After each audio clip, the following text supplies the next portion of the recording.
Years later, Julian developed a fondness for a certain vintage song. He would often sit on the sofa as the sun dipped below the horizon, the crimson light spilling into the room like liquid gold. As the moments passed, the gold would tarnish on the floorboards, fading into a forgotten, ashen gray. A melancholic voice would fill the space, a quiet declaration that he was leaving, a plea not to be blamed for the abruptness of his goodbye, for he had come specifically to say farewell. Julian always wondered if things might have been different, if Caleb might have been spared, had he only been more attentive back then. If he had stubbornly refused to go abroad for school, he questioned whether Caleb would still be all right now. Or perhaps if he had never confessed his feelings, or if, that year, he had never uttered those cruel, wounding words. He desperately, achingly wanted Caleb to be alive. But the 21-year-old Julian possessed no foresight, no power to amend the past. At that moment, learning that Caleb hadn't been to his office in over 6 months, his first thought was that something was wrong. There was no other explanation for such an absence, for the lie he had been told. Julian found a quiet corner cafe and dialed Caleb's number. His nerves were stretched taut as he waited, dreading what he might hear. The phone rang for a long time before it was answered. A voice greeted him using his name. Julian couldn't be sure if it was his imagination, but Caleb's voice sounded different, thinner and more fragile than he remembered. While he was trying to place the change, Caleb spoke again, asking if his insomnia had returned. Julian gripped the phone tighter, demanding to know where Caleb was. There was a brief silence on the other end before Caleb's voice came back, guessing correctly that Julian was in the country, that he had come looking for him. Julian admitted it with a small, quiet sound, knowing he could never hide anything from Caleb, who was far too perceptive. He explained that he was downstairs from Caleb's office, but that they had told him Caleb hadn't been in for half a year. He implored Caleb not to hide anything from him, to tell him if something was wrong.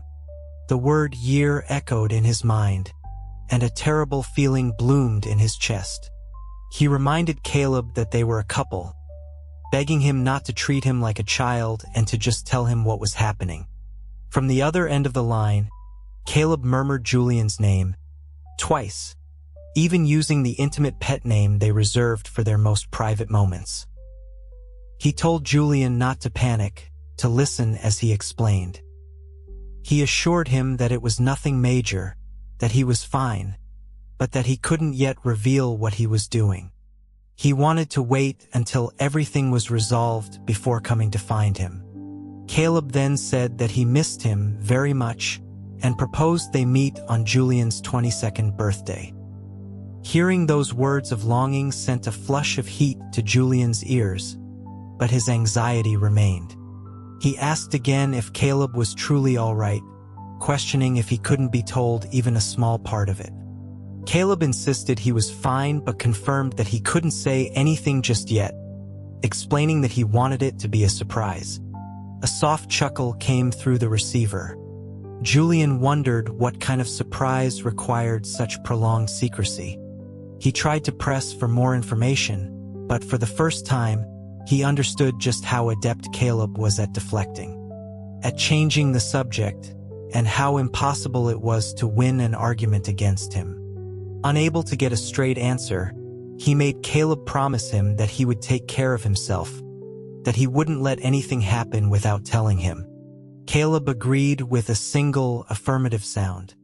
In the time that followed, Julian maintained constant contact with Caleb, their calls resuming their old daily frequency, which eased much of his worry. He circled a date on his calendar with a pink marker. It was his birthday, the day Caleb had promised they would see each other. In previous years, Julian's birthday had been a city-wide spectacle. This year, he politely declined his friends' enthusiastic offers to throw a party and informed his parents that the weather where he was studying was cold and it was too far from home to celebrate properly. He told them a larger celebration could wait until his return.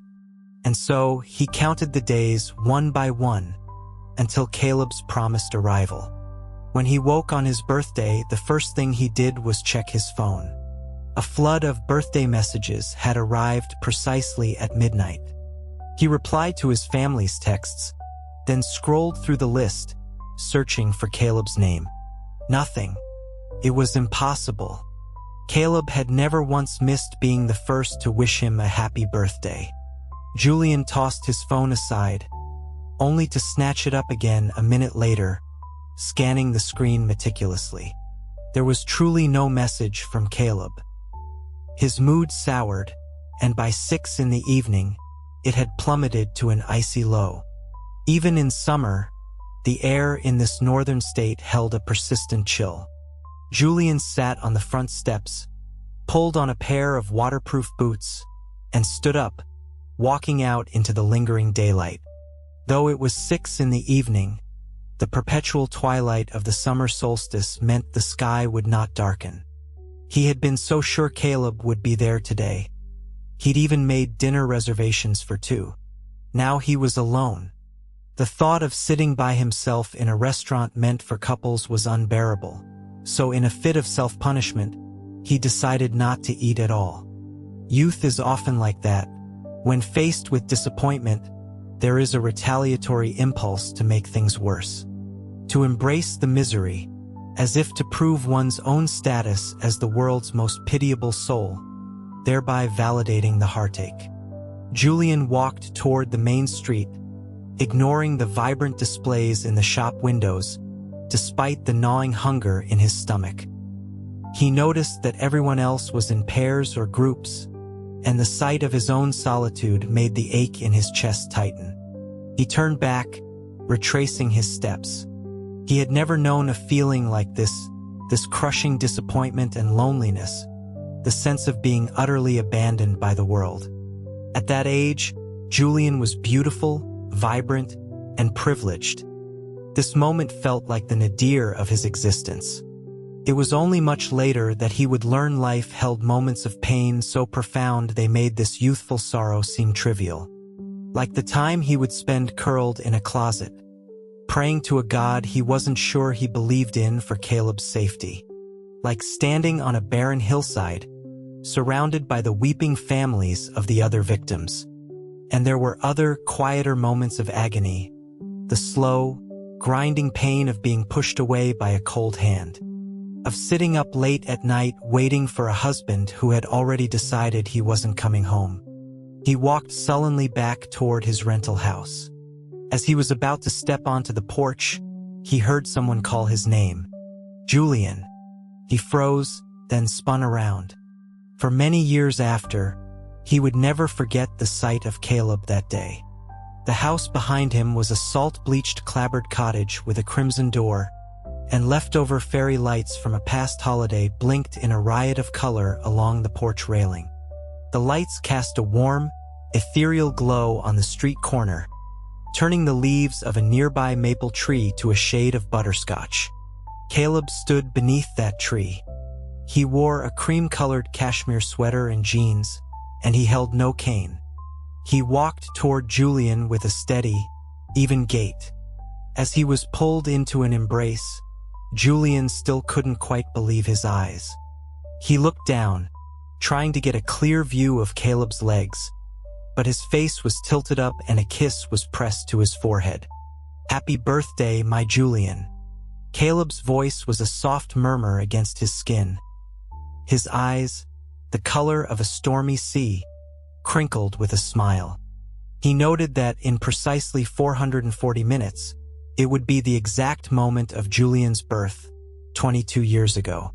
He told him to start thinking of a wish, but that first they would eat. It was the first time in his life Julian had ever heard the words "happy birthday" timed to his birth minute of 7:55 p.m.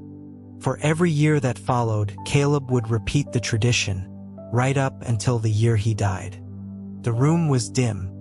Julian turned over lazily between lavender-scented sheets, his thick lashes fluttering open.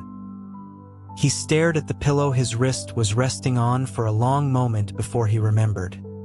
He had fallen asleep next to Caleb. Caleb. He shot upright, forgetting his slippers as he jumped from the bed and ran out of the room. Since studying abroad, he had developed a habit of sleeping in thick cotton socks.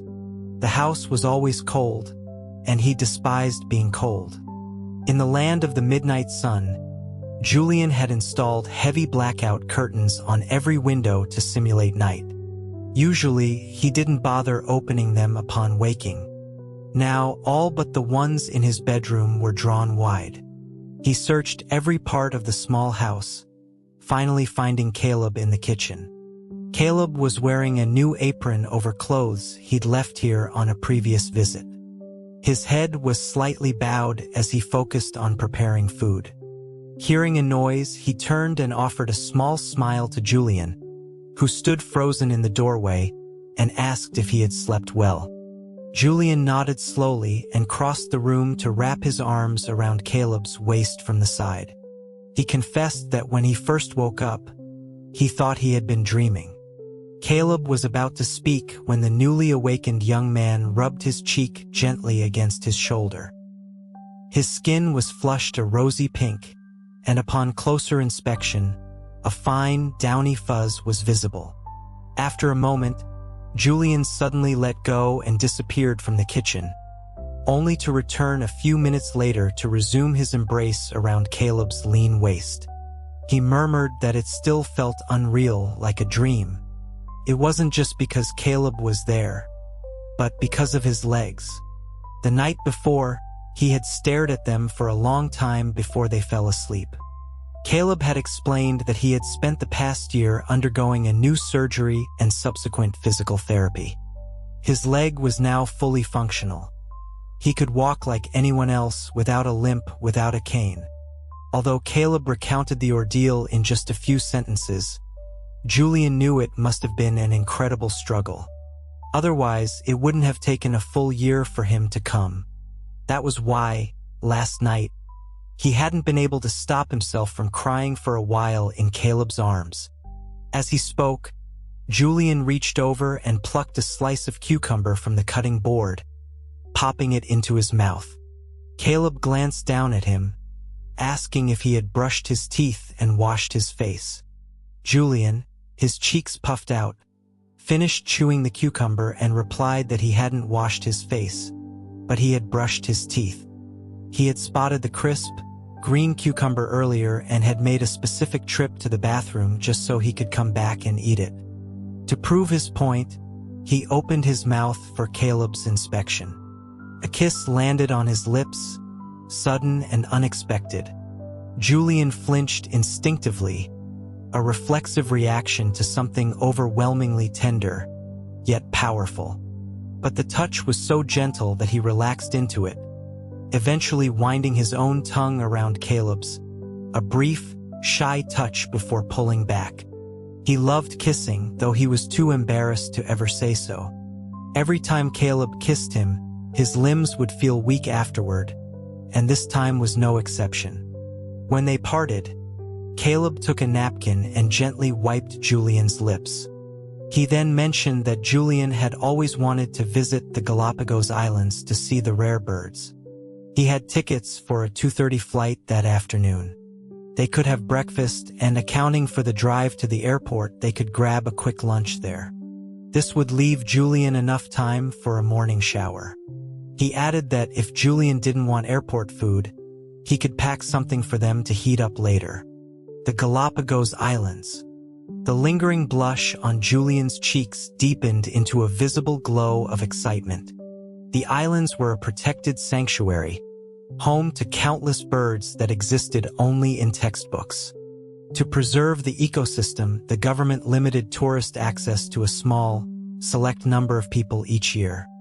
Julian had once woken up in the middle of the night, accounting for the time difference, to try and secure a spot, but had failed. He couldn't compete with the demand. He instantly transformed into an excited chatterbox, wondering aloud if they were really going, saying he needed to bring his camera, debating which model would be best. Then he fretted about clothes, recalling online forums that warned of the bird's frequent and rapid droppings, which could ruin an outfit or even land in one's hair if they weren't careful. Caleb informed him that he had already packed his clothes, that the suitcase was in the living room, and Julian could check to see if he wanted to add anything. He also mentioned that a specialized camera for wildlife photography, along with Julian's birthday gift, was in the trunk of the car and that he could look at it on the way to the airport. Julian blinked, asking what he should do now. Caleb suggested he wash his face, take a shower, and pick out an outfit for the day. He paused, a slight curve at the corner of his eye, and added one more thing. "Kiss me." Julian's answer was to generously plant a firm kiss on each of Caleb's cheeks before running off with a joyful laugh. Julian arranged for a 7-day leave from his university, which, combined with the weekend, gave them 9 full days. They first went to the Galapagos, then flew to a private island owned by Caleb, or rather, now owned by Julian. This was his real 22nd birthday present. Caleb had given him an island. Not only that, but the island was almost an exact replica of one described in a fairy tale book he'd adored when he was 9. Back then, he had promised Caleb's father he would be a good friend to Caleb, and so he had made it a daily mission to visit him. Caleb was a quiet boy, so Julian made himself talkative. When he ran out of things to say, he started reading fairy tales aloud, treating Caleb like a child who needed a bedtime story. Often, while reading, Julian would sigh and express how wonderful it would be to live on an island like the one in the book, declaring he would be the happiest person in the world if he had one. That childish wish, spoken at 9, had now, at 22, become a reality. From the helicopter, he looked down at the whole island. A vast expanse of emerald green grassland stretched out, ending on one side at a cliff that dropped hundreds of feet to a sapphire blue sea. Waves crashed against the rock face in a constant rhythm of white foam. On the other side stood a rose-tinted, dome-roofed house and a short, stone-brick cottage with a large, blue-gray windmill. After circling the island once, they landed in front of a tall tower. The tower was enclosed by a flower-covered wall, with green vines climbing its pale gray bricks. Julian ran his fingers over a wooden plaque by the door. "Julian's Lighthouse." He read the words aloud and then couldn't help but laugh. He turned to Caleb, asking in amused disbelief how he could possibly remember that, let alone the name. It was so embarrassing. As a child, he used to say he wanted his own lighthouse where he could live and be his own prince, a place where he didn't have to go anywhere else. After growing up, he had refused to ever mention that cringeworthy fantasy again. Caleb simply took his hand and told him to go have a look, pushing open the heavy wooden door. If the outside was a children's fairy tale, the inside was one for adults. Countless white roses carpeted the floor, leading from the entrance up a winding staircase that seemed to have no end. Julian stepped onto the thick layer of petals, each footfall feeling as if he were walking on clouds. The second floor was a full holographic projection.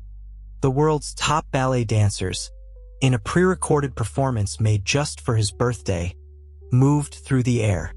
Beams of light pierced a simulated deep sea, where thousands of fish swam in shimmering schools. Dancers with tails of gold and blue swayed in the depths, their forms as precious as the finest jewels. One of them swam forward, holding a large sea pearl, and offered it with a smile toward the screen. Julian instinctively reached out, and to his shock, his fingers touched a solid, cool sphere. He snatched his hand back, staring at Caleb in amazement. Caleb wasn't watching the performance. His gaze had been fixed on Julian the entire time. Seeing the boy's adorable, startled expression, he couldn't help but smile. He explained that it was a little bit of technology, then prompted Julian to take his gift. The holographic dancers remained in their gentle, offering pose, watching them. Hesitantly, Julian reached out again and took the pearl. The moment it was in his hand, the dancers dispersed, returning to their digital sea. The pearl was as large as his palm, its luster deep and dewy. He had never seen one so big. After marveling at it for a while, he went to the third floor, which was filled with photographs of him, from infancy to the present day. The fourth floor housed his favorite foods, his favorite hobbies, and clothes from his favorite brands. In short, everything he loved. The fifth floor had a large, beautiful window where daylight streamed in. Julian leaned against the windowsill, playing with a silver wind chime that hung there, watching it dance like a tiny ballerina in the breeze. He had never loved a place so much. He spent nearly 10 minutes just with the wind chime, then looked out over his island, then ran back down to the second floor to return the pearl and watch the holographic performance again. He went to the fourth floor for a snack when he got hungry. After running up and down the tower countless times, he was exhausted and collapsed onto the large white bed. He declared that he was done for the day and would explore more tomorrow, his chest heaving. The collar of his shirt had fallen open, revealing skin as smooth as vanilla ice cream, but he was oblivious, tugging at the fabric to cool down. Julian, the young man who had been quietly watching him, finally spoke. Julian looked over, still catching his breath, and asked what was wrong. And then Caleb's mouth was on his. A kiss of desire was distinctly different from one of affection. Julian felt like a bird with wet, heavy wings, unable to fly. His breathing became difficult, and he grabbed onto Caleb's shirt, a sudden fear gripping him. The impulsive act from a year ago had left a deep-seated trauma. During the month they had lived together afterward, Caleb had done nothing more than help him apply medicine. Julian had thought he had forgotten, but now, faced with the reality of the moment, the memory of the pain, of the blood, returned with sharp clarity. Caleb, he whimpered, shrinking back while simultaneously calling Caleb's name in a plea for help. He didn't know who else to turn to, so he instinctively sought out Caleb, even though Caleb was the source of his fear. Julian's voice trembled as he confessed that he was scared. A few seconds later, a thin strip of red silk was tied gently over his eyes. Caleb's voice was low and steady, asking if Julian remembered the surgery he'd had as a child. He reminded him of how shy he had been, refusing to let the adults see his stitches, and how Caleb had been the one to check on them for him. He reminded him of high school, of the first time he had biologically become a man, and how Caleb was the only person he had told, the one who had helped him deal with the soiled sheets and clothes. He had always trusted him, Caleb said. He asked him to try and trust him this time, too. The silk covered nearly half his face. Julian tilted his head back. His rose-pink lips parted slightly. Besides his family, Caleb was the only person he trusted unconditionally. Sometimes he told Caleb things he could never tell his own parents. The blindfold didn't completely block his vision, but he chose to close his eyes. The fingers clutching Caleb's shirt tightened, then slowly relaxed. He heard a very faint yes and then, shamelessly, a request to be kissed, so he wouldn't be so afraid anymore. Whose voice was that? Julian would never admit it was his own. His lower lip was gently taken between Caleb's, teased and caressed. He thought he could hear the sound of the ocean, of white waves rolling in, one after another. The taste of the dessert he'd eaten earlier lingered, a sweet trace of sugar and cream. Julian lay in the arms of the man beside him, his eyes shut tight. The red silk blindfold had long since come loose and was now wrapped around his own pale wrist. He wasn't asleep, merely pretending, or perhaps preparing to drift off. In truth, he was in a contradictory state. His body was exhausted, but his heart was beating fast, as if reluctant to surrender to sleep. Suddenly, he felt a light kiss on his forehead. A quiet question followed, asking if it had hurt. Julian didn't answer, burying his face deeper into Caleb's chest, a clear refusal to confront the reality of the moment. Caleb saw this, and a slight smile touched his lips. He shifted his position to make Julian more comfortable in his arms. He then said that he was very happy today. Julian's dense lashes were still damp. He trembled slightly, thinking Caleb was being a rogue, but then the next words came. Caleb's voice in the dead of night had a strange, ethereal quality, almost unreal. He said it had been a long time since he had felt so free, able to walk or run whenever he wanted. He confessed that because of the kidnapping years ago, his parents still couldn't face him alone. They felt so guilty, believing they were to blame. If their business hadn't been so successful, he never would have been a target. Now, they spoke to him with such caution that they felt more like strangers than family. He mentioned that a few years ago, his mother had an unexpected pregnancy. He had actually been happy about it, since he was rarely home with them. But when he tried to express this, they didn't believe him. A few days later, his mother had an abortion. Caleb paused, then continued. Today, standing on the grass, holding Julian's hand and walking forward, he had thought that maybe, just maybe, he could return to a normal life, like any ordinary person. In the days right after the kidnapping, he used to wonder why him. He didn't hate his parents. He hated the criminals, and he hated his own bad luck. He gently stroked the back of Julian's head. But now, he said, he didn't hate it anymore. He no longer felt unlucky. He could finally make peace with his past because he had Julian, and he had his health back. He concluded that he was probably the luckiest person in the world. No, not probably. He was the luckiest person in the world. Fate had been so good to him. Julian didn't want to cry, but he couldn't help his eyes from turning red.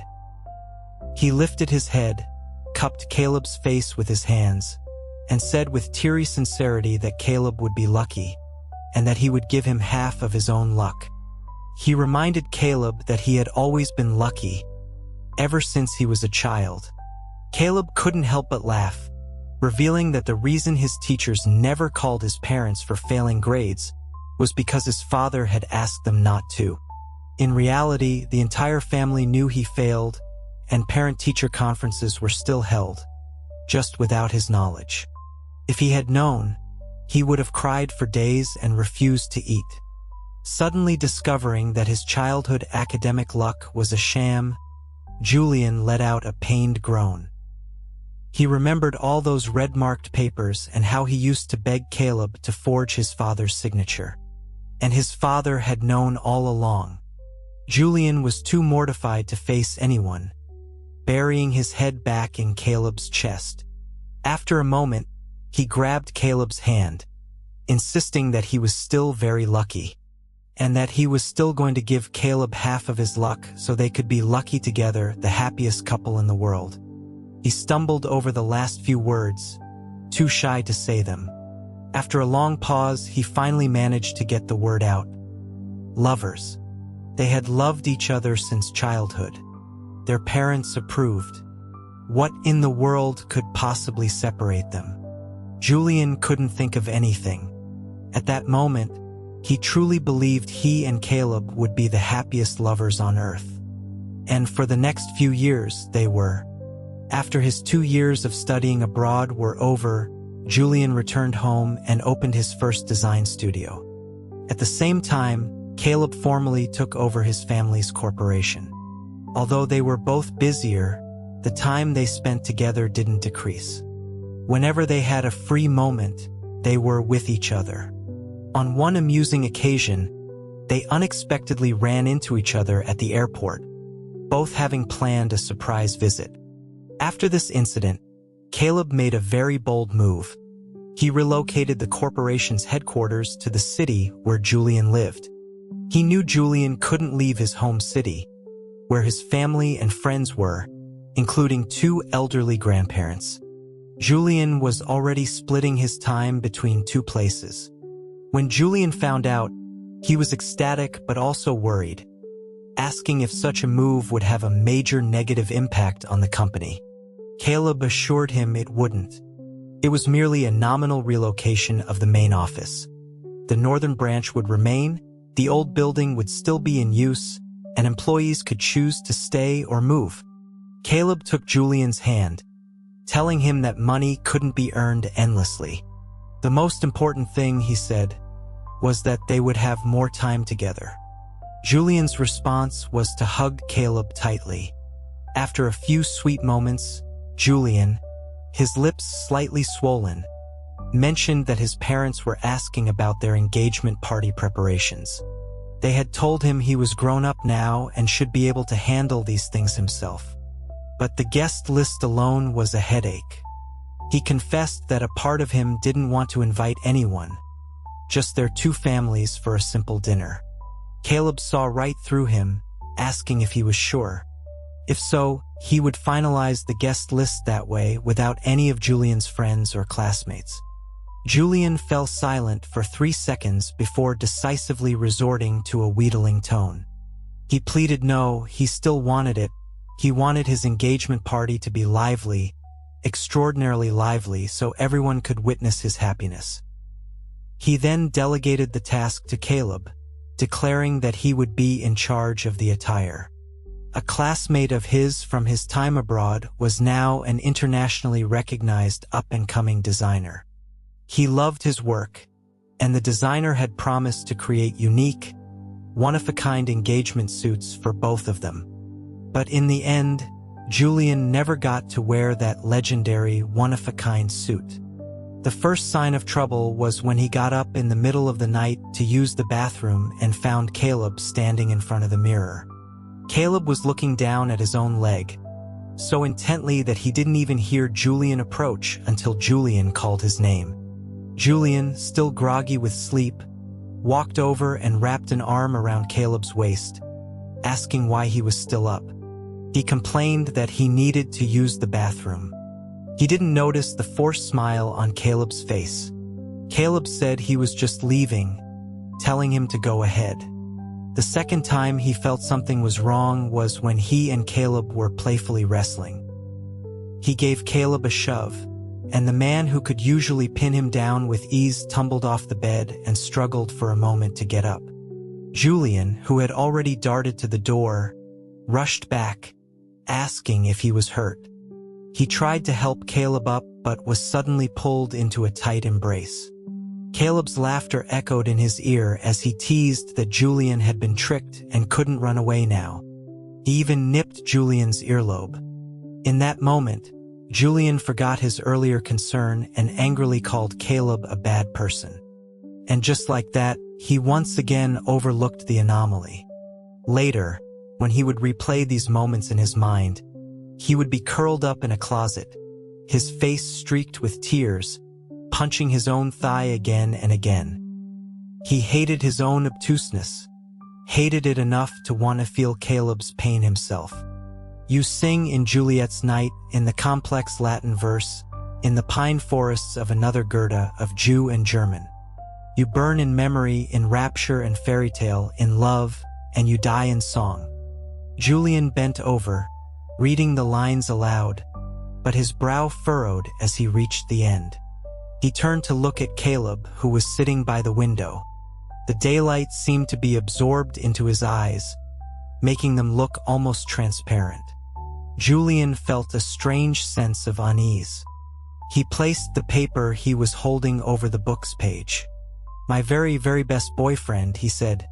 "Stop reading poetry for a moment and help me look over my engagement vows." The paper held 3 different versions of his vows. As Caleb read, the corners of his lips lifted unconsciously into a tender smile. He then leaned in and gently kissed Julian's cheek, telling him they were beautifully written. Julian's eyes lit up at the praise. He had spent half a month writing them, agonizing over every single word, trying to make them perfect and unique. But this happy mood didn't last long. Caleb announced he had to go abroad. Julian's face fell, pointing out that his birthday was just around the corner. Caleb pulled Julian into his lap, acknowledging that he knew, but explaining that the matter was urgent and couldn't be handled by his subordinates. He had to go himself. He promised to be back as soon as possible, but if he couldn't make it in time. His sentence broke off abruptly. His other hand instinctively went to his knee, but he quickly pulled it away as if realizing something. He added that he had already prepared a gift. Julian didn't notice the small, fleeting gesture. He lowered his head, his voice muffled with disappointment. He said he didn't want a gift. He wanted Caleb to be with him. But he also understood Caleb's predicament, so he didn't press the issue. He just told him to come back soon after he was finished and to be safe. The unhappiness lingered, not dissipating even when he got home. He sat on the sofa, unconsciously twisting the throw pillow in his hands. He felt he was becoming too dependent on Caleb. He had survived studying abroad in a foreign country, and he had managed a long-distance relationship when he first returned home. He didn't know if it was because it's easier to go from hardship to comfort than the other way around, but he felt he couldn't live without Caleb anymore. "Julian, come help your mother choose the desserts for your birthday party." Hearing his mother's call, Julian tossed the pillow aside and walked to the dining room. The long table was laden with over 100 different kinds of sweets. His mother, Eleanor, held a small spoon and gestured to one of them, telling him to try it, that she thought it tasted good. Julian was in no mood to choose desserts. He dutifully tried a few, then said he couldn't eat anymore, that they were all fine. He went back to the sofa and scooped up the family's white Shih Tzu, who wanted to play, into his arms. Eleanor walked out of the dining room and saw her son slumped on the sofa, stroking the dog's chin with a listless air. Her son had always been beautiful, so much so that the word exquisite was no exaggeration. Eleanor had once thought it wasn't a good thing for a boy to be too pretty, but Julian was the perfect combination of her and her husband's best features. They had raised him like a delicate flower, fretting over the slightest metaphorical raindrop on his petals. They had considered changing their parenting style, but the mere thought of being stricter made them feel guilty. Sending him abroad for 2 years had been agonizing for both her and her husband. They often sat up late at night, missing him so much they were tempted to call and tell him to come home, to forget about school. It wasn't just them. The grandparents felt the same, blaming them for being heartless. Her own mother had been angry with her for a long time about Julian's schooling. Fortunately, the boy had turned out well. Aside from being a bit coddled, he was very obedient. In their social circle, they heard plenty of stories about rebellious children. Just the thought of street racing was terrifying enough. Recently, they'd heard about a boy from another family who had ended up permanently disabled. She sat down next to Julian. Why the long face today? She noticed his bare feet, his toes as pale and perfect as seashells. Although it was warm, the air conditioning was on full blast. Worried he might get cold, she took a nearby wool blanket and draped it over his legs. Julian shook his head, saying nothing was wrong. Eleanor smiled. Was it something at the studio, another client who didn't appreciate his aesthetic? Or was he fighting with Caleb? Julian glanced at his mother. Her smile deepened. You're my son. How could I not know what you're thinking and feeling? Go on. Tell me what the fight with Caleb was about. Before Julian could answer, a delivery of custom-ordered jewelry arrived. Eleanor temporarily set aside the matter of the young lovers' quarrel to try on the pieces for Julian's birthday party. Julian, help me put this on. Julian took a diamond necklace from its box and fastened it around his mother's neck. He hadn't intended to say anything, But since she had asked, the words came out. "Mom, Caleb might not be able to celebrate my birthday with me this year." Eleanor looked at her son's reflection in the full-length mirror. "Is it for work?" Julian confirmed it was, but his brow was creased with worry. He asked his mother if he was being too unreasonable. It was, after all, just one birthday. Eleanor told him it was perfectly normal. When she and his father were young, she would get upset if he was late coming home from work, let alone missing a birthday. Julian asked what his father's reaction was, if he ever thought she was being too demanding. She explained that if someone truly loves you, they want you to be with them all the time. But when they have important things to do, we have to let them go. A relationship, she said, is like a business. It needs to be managed. She then turned around. "But as your mother, my advice is to do whatever you want. My son shouldn't have to compromise. If worst comes to worst, we'll just find you a new boyfriend, one with a less demanding job who can be with you every day. Maybe he can even work at your studio." Julian knew his mother was joking and just smiled without a word, helping her fasten a bracelet. Eleanor had not only ordered a full set of jewelry for herself, but had also bought 2 watches, which were delivered at the same time. "One for you and one for Caleb," she said. "When he gets back from his trip, have him over for dinner." That dinner never happened. Caleb, who was supposed to return immediately after the birthday party, was delayed indefinitely. After waiting for some time, Julian couldn't stand it any longer.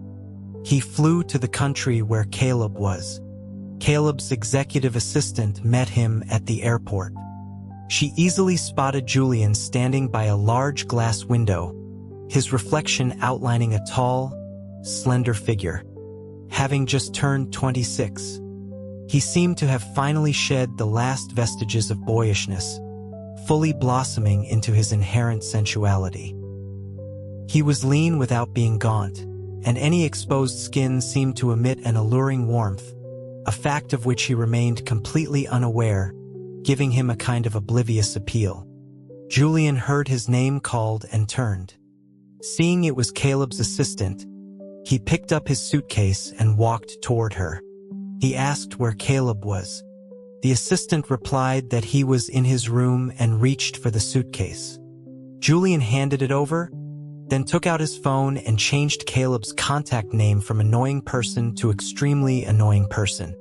While waiting for the elevator, he saw a group of people getting off, carrying what looked like medical equipment. He couldn't help but stare. He casually asked why they were so busy this time, so busy that there was no time to even come home. Inside the elevator, the assistant's expression remained unchanged as she replied that it was a rather thorny issue. Julian's smooth chin tilted slightly as he asked if Caleb had been in a meeting or doing something else. The assistant explained that he was in an international video conference, which was why she had been sent to pick him up.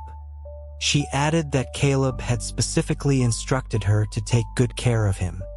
It was all polite, official talk, not a single truthful word among it. Julian lost interest in the conversation.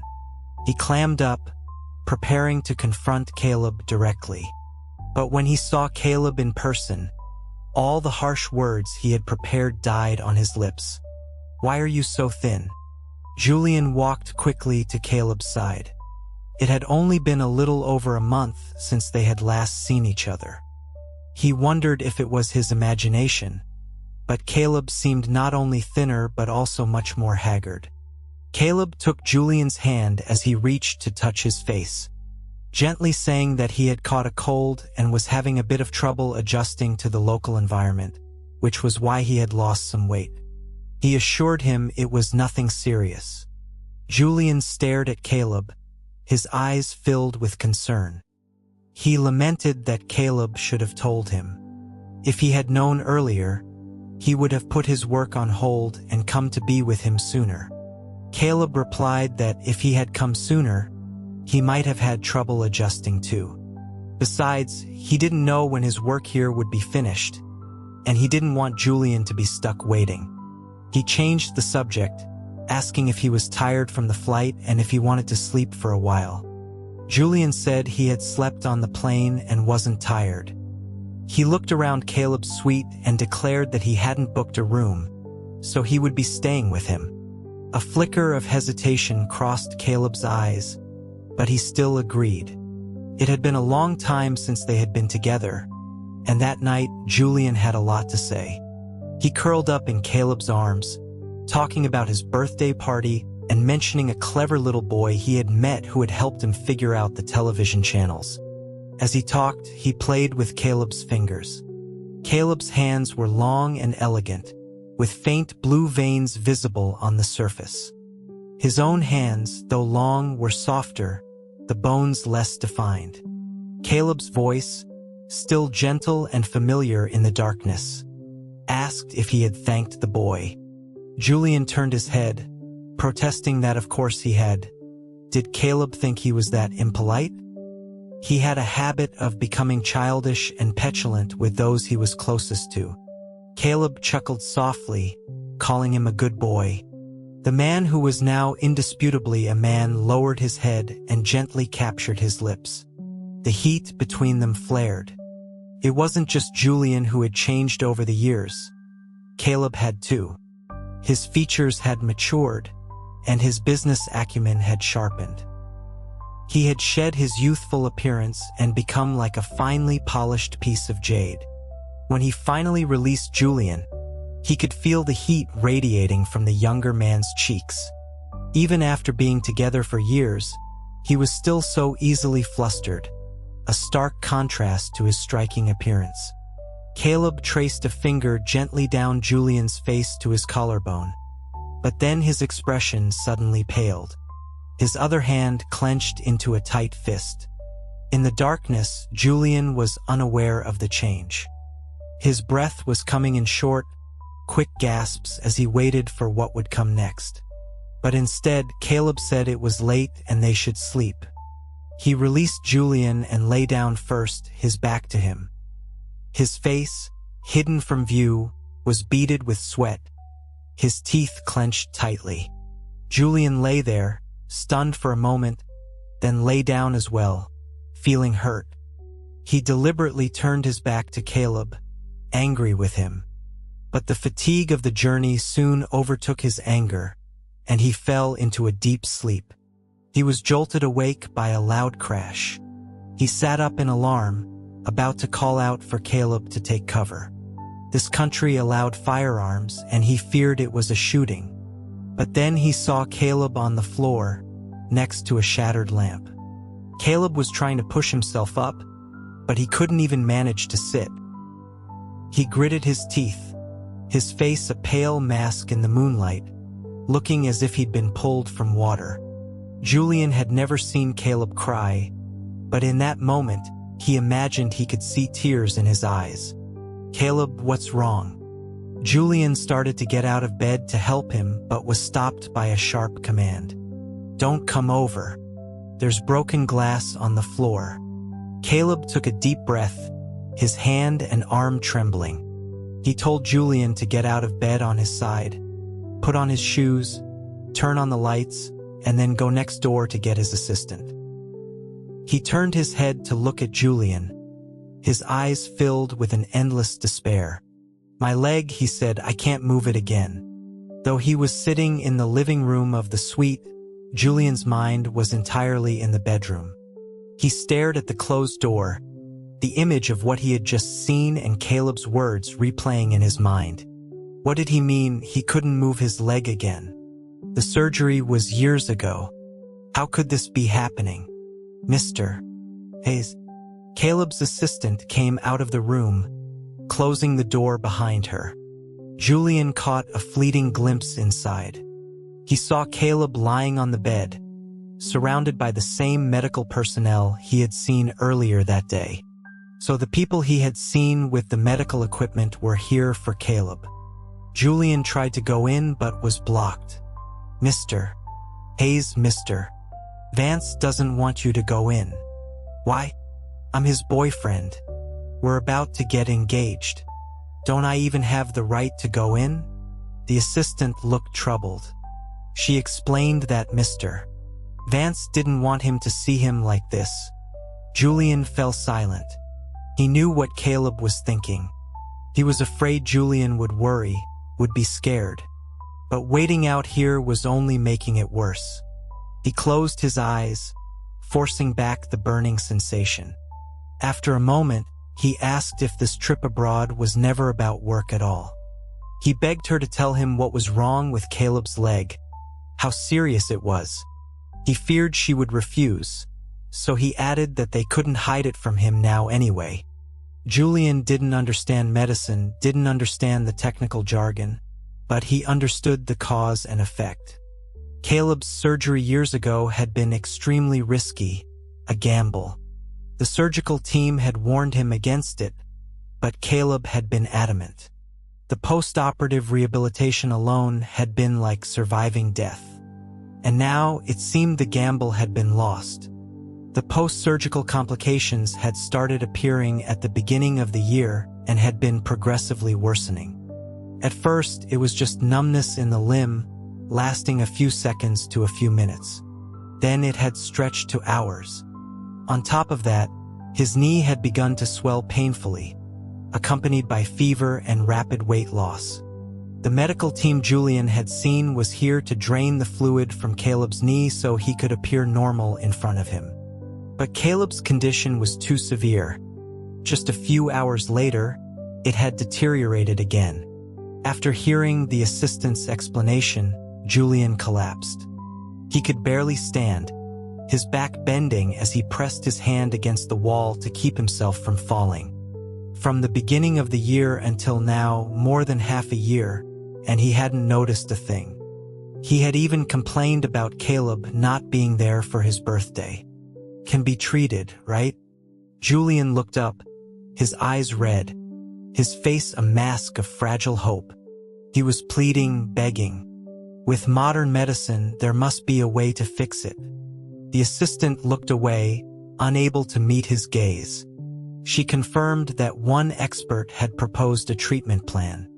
Julian, desperate for an answer, grabbed her arm, his pupils dilating. What is it? Amputation. The hand gripping her arm, white-knuckled and trembling, slowly went limp. I have you and I have my health back. I am probably the luckiest person in the world. Fate has been so good to me. Mr. Hayes, the assistant's voice was gentle. I hope you can persuade Mr. Vance. He is refusing the treatment. The doctors say that if he doesn't have the surgery soon, his life will be in danger. Julian sat by the bed, watching Caleb, who was deep in a drug-induced sleep. He gently touched his face. When he was a child, he used to draw angels.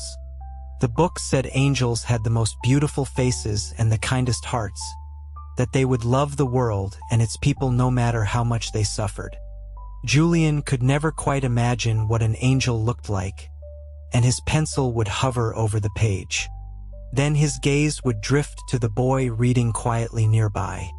Caleb, sitting by the window, his pale face seemed to have the soft luster of silk, and beneath that silk was living flesh and blood, and a leg that seemed permanently bound to a wheelchair.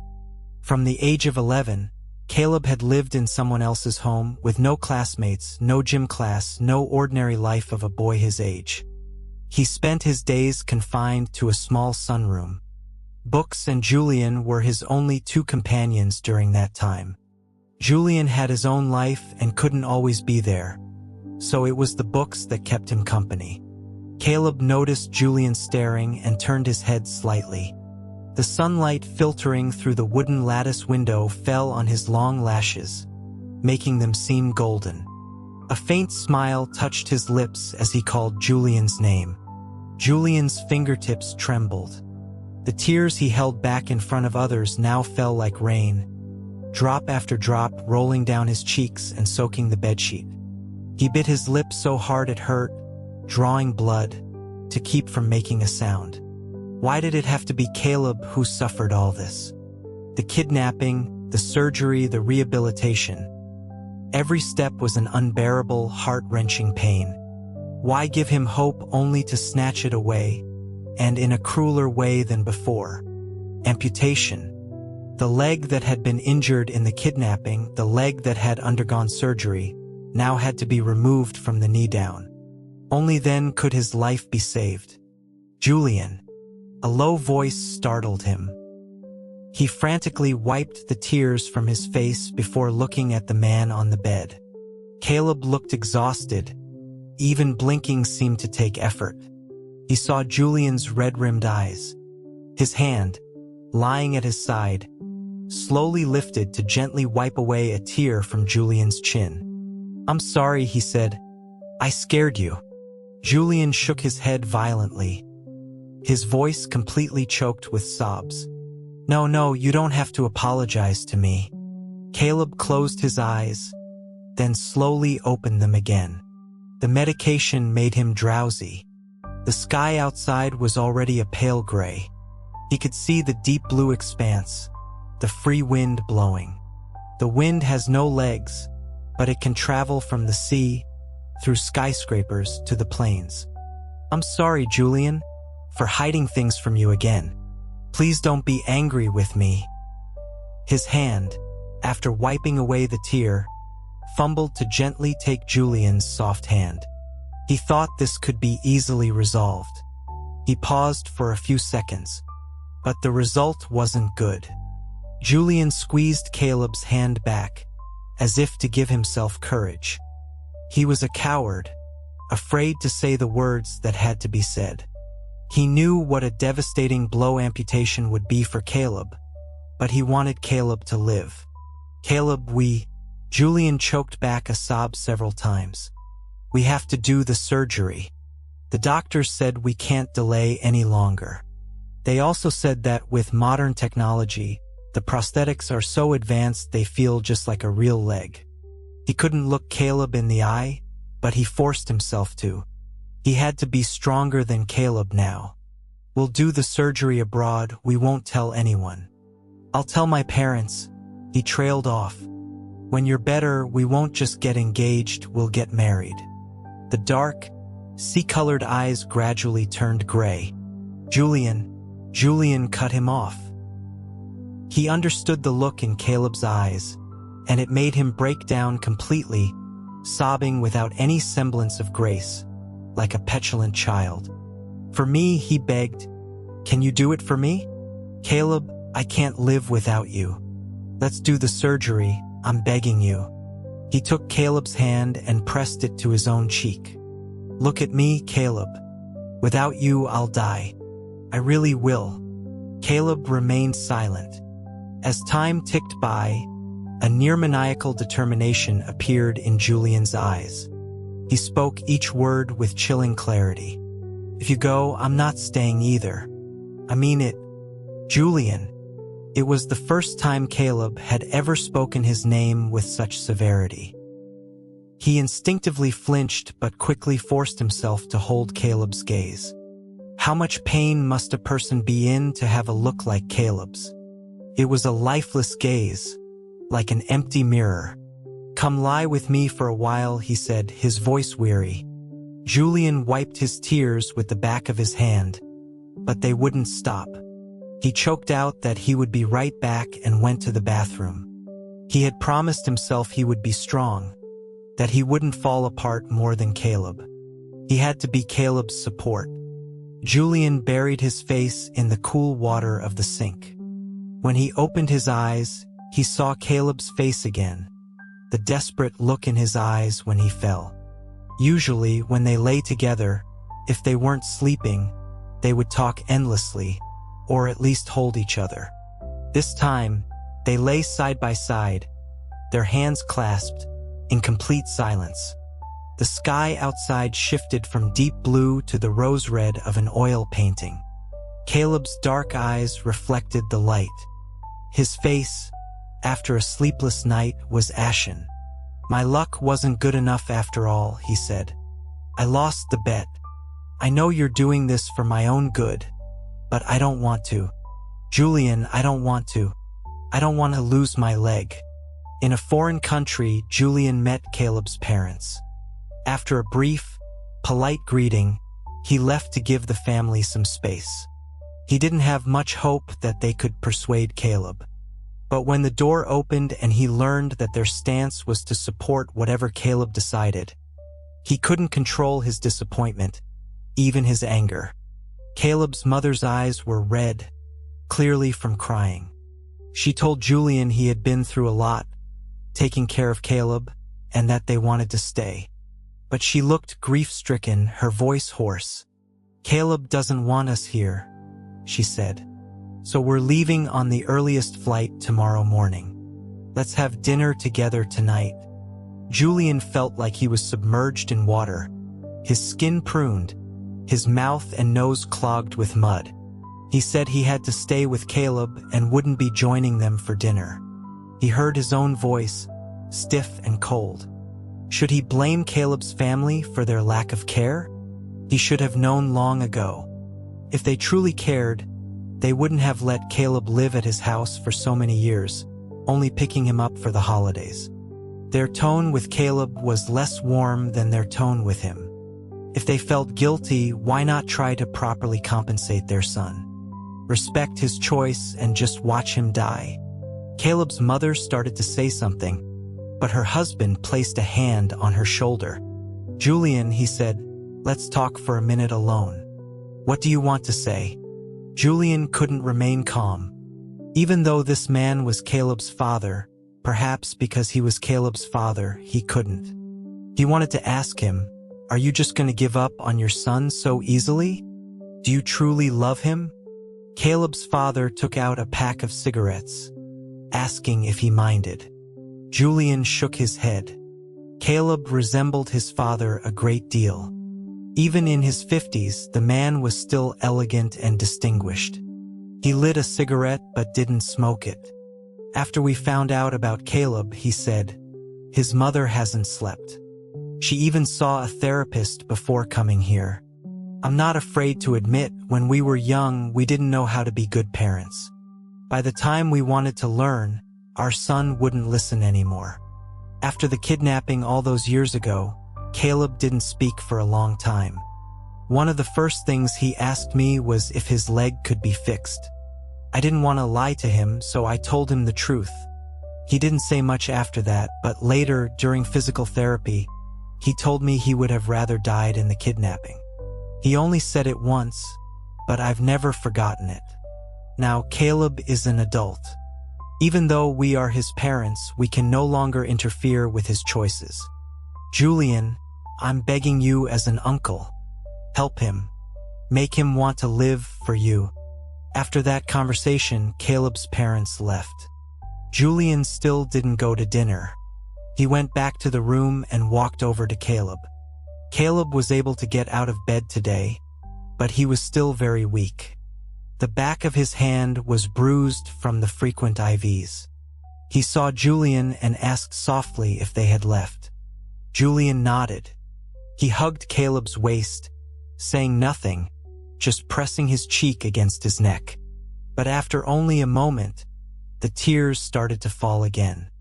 Realizing he was losing control, he let go and turned to leave, wanting to compose himself. But his wrist was caught. "Julian." The voice behind him stopped him. He kept his back to Caleb, trying with all his might not to break down in front of him. But it was impossible. Just thinking about the consequences of not having the surgery, he couldn't live without Caleb. He could give up everything as long as Caleb was alive. He didn't care if Caleb was incomplete. As long as it was Caleb, everything would be fine. Julian lifted his head, his nose red as he let out a shuddering breath. "I really can't do it." He slowly turned around. "I can't respect your choice. I just want you to live. Caleb, I know you're in pain, but living is what's important, right? When you're dead, there's nothing left. And you can't bear to leave me, can you? I can't bear to lose you." Caleb couldn't answer. He was having another episode. This time, Julian didn't leave as Caleb asked. He stayed and watched the entire procedure.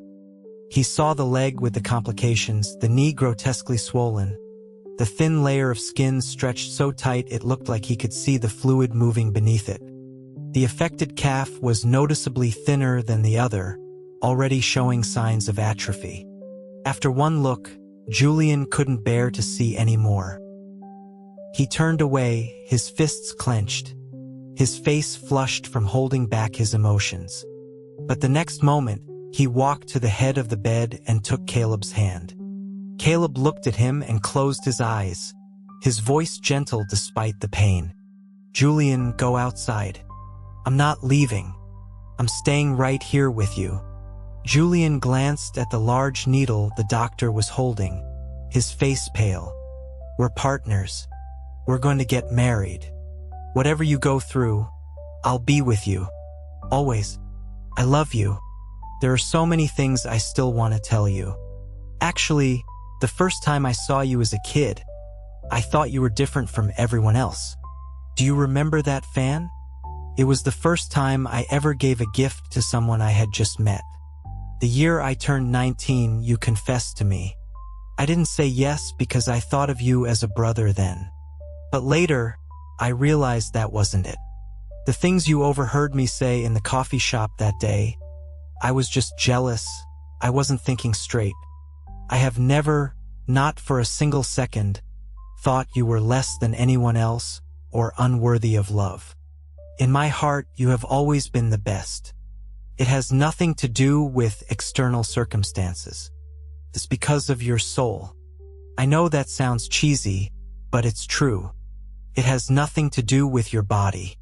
I love you for who you are inside. Your soul is unlike anyone else's. Even if you lose a leg, you'll still be the best, the most perfect person in my heart. No one can ever replace you.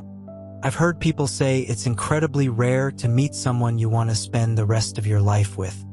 Now that we've found each other, let's not give up. Okay? Caleb, I want to be able to see you every day. When we're old, we can live on our island and watch the sunset together." Julian's voice was soft, his eyes brimming with tears. "No one will ever be better to me than you are. Please don't leave me alone." His family loved him, they were good to him, but that was familial love. He couldn't fill the void of romantic love with it. He loved Caleb. He needed Caleb. Perhaps it was Julian's endless tears, or his heartfelt words, or some other reason. But in the end, Caleb agreed to the surgery. On the day of the operation, Julian waited outside the entire time. He couldn't even drink a sip of water. His mind was consumed with the man on the operating table. He was terrified of any complications, knowing that even the smallest mistake could lead to a major problem. He had read the consent form. Every line detailed the risks of the surgery. He knew that even a trip to the dentist carried risks. But this was Caleb, so he couldn't help but be terrified. After several long hours, the surgery was over. Julian finally saw the lead surgeon, who told him there had been no complications. Caleb was still under anesthesia but would be brought out to see them once he woke up. Hearing this, the knot in Julian's chest loosened slightly. But then he remembered the leg Caleb had lost. He asked the doctor when a prosthetic could be fitted and was told that rehabilitation needed to start as soon as possible. It would depend on the post-operative assessment and how the wound healed. The doctor assured him that the best rehabilitation specialist would be brought in. Julian thanked him and looked back at the operating room doors, even though he couldn't see anything. Behind those doors was the man he loved, awake now but without his leg. It wasn't until evening that Caleb was finally wheeled out of the operating room. He was conscious but still drowsy. The doctor had said it was best not to let him sleep for the next few hours to avoid the risk of choking from nausea. So Julian sat by his bedside, talking to him, asking how he felt, if he was in pain.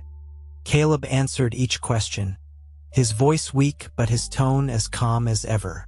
After a while, he spoke to Julian. "Julian," he said, "can you step out for a minute? I want to see my leg." The white blanket was flat where a part of him used to be. Caleb's gaze was fixed on that empty space. Julian's lips parted, but he said nothing. He got up and left the room.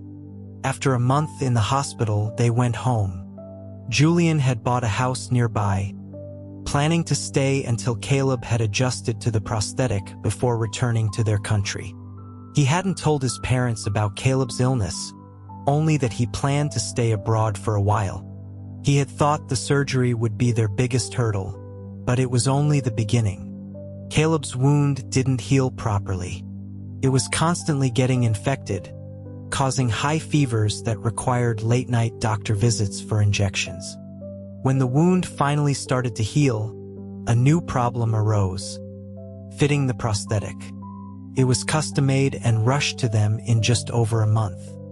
Julian wanted to help Caleb put it on, but he was refused. For a while now, Caleb had refused to let Julian see his injury. They even slept in separate rooms. Julian had to hire a nurse, though he would have much preferred to care for Caleb himself, to show him that he didn't care about his physical state. But Caleb cared. He would rather be seen by a nurse than by Julian. Julian tried to console himself by thinking a professional nurse was better than him anyway. But now, Caleb wouldn't even let him help with the prosthetic. "Caleb, please let me help you." Julian's voice was almost a plea. "We're a couple. Why would you rather have them help you than me?" Caleb was in a wheelchair, a thick blanket covering his lap. His face was still pale, and his eyes were clouded with a deep melancholy. He seemed like a different person. His gaze used to be calm and gentle when he looked at Julian. Now, his eyes were like a stagnant pool of dark water, where not even a stone could create a ripple. It was impossible to know what he was thinking. "Let John help me," he said, referring to the nurse. He forced a small smile for Julian. "Don't you have design sketches to finish? Go work on them." It wasn't Julian's imagination. Since the surgery, Caleb had been pushing him away, both physically and emotionally. He preferred the company of the nurse to Julian's. Julian was a living, breathing person with his own feelings. Being rejected again and again by the person he loved was painful and frustrating, but he didn't want to show it. Caleb was already suffering enough. He could only swallow his feelings and say agreeably that he would come back later. His studio was on the floor above their living quarters. This way, he could be close to Caleb without his noise disturbing him. In truth, he had no heart for work, but he had to find something to do, to create a semblance of normalcy, to pretend that their lives were the same as before and would continue to be. Julian doodled distractedly on his design pad. He couldn't wait until his usual time to go downstairs, so he went back early. And what he walked in on made him react like a protective animal. "What are you doing?" Julian lunged forward, shoving the nurse, John, aside and rushing to Caleb, who was on the floor. Caleb's face was ashen, beaded with sweat. But when he saw Julian, he pushed him away. Julian stumbled and fell, watching as Caleb called out for John, asking for the blanket. "Mr. Hayes, I'm so sorry," the nurse stammered, apologizing profusely. "I was just on the phone for a minute. I didn't think Mr. Vance would fall. I promise it will never happen again." The nurse kept apologizing, and Julian didn't know what to say. After a long moment, he mumbled that he should apologize too, for pushing him. He had thought the nurse was hurting Caleb. From his angle, it had looked that way, and he had reacted without thinking. Julian then told the nurse to go home for the night, that he wasn't needed for now.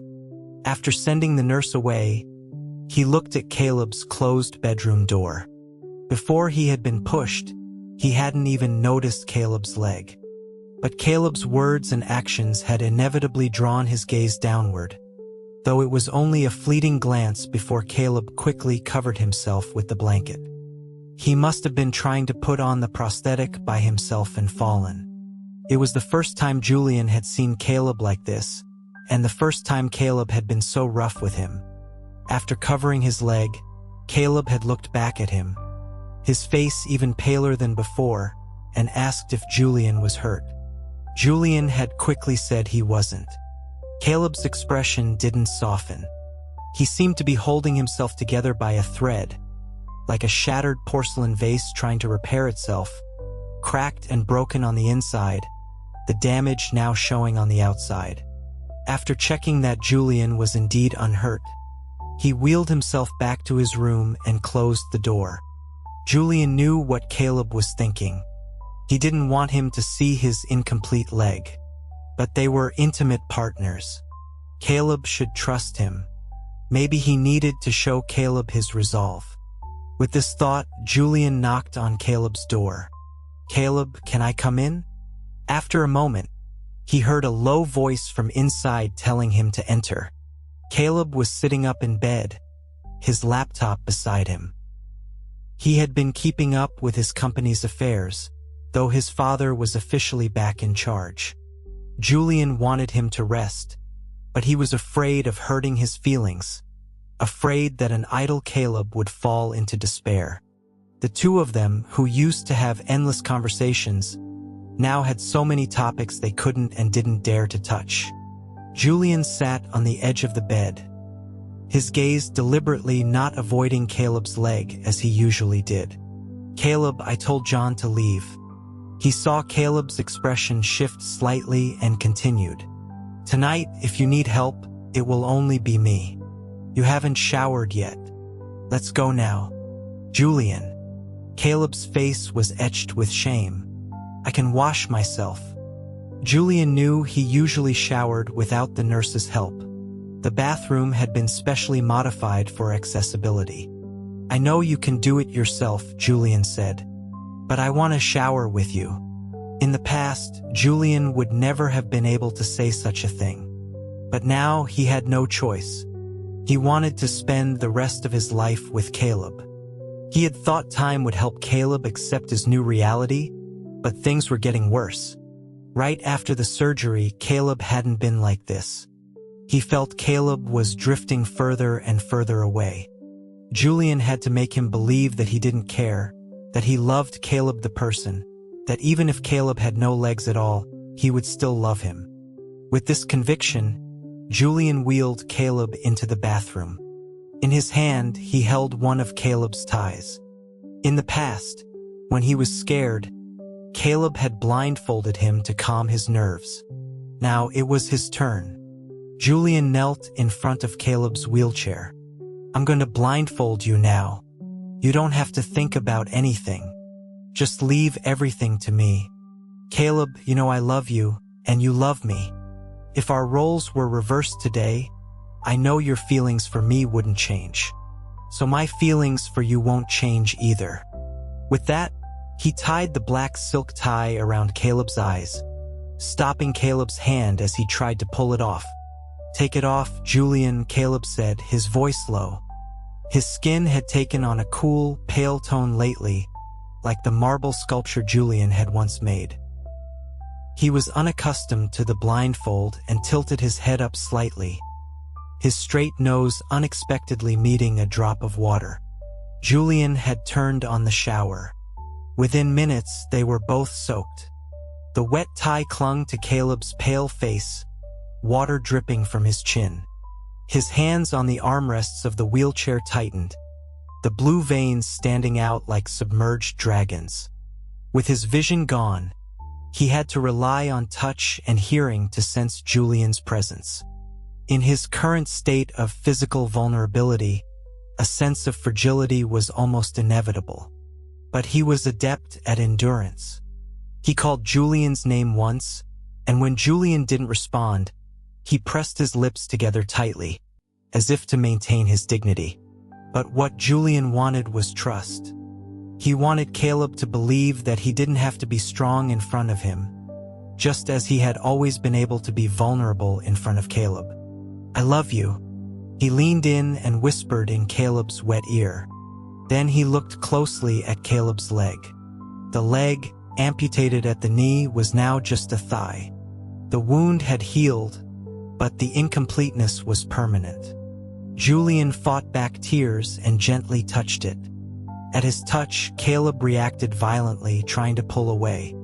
Julian quickly embraced him, his voice filled with pain. "Caleb, Caleb, don't be afraid. It's okay.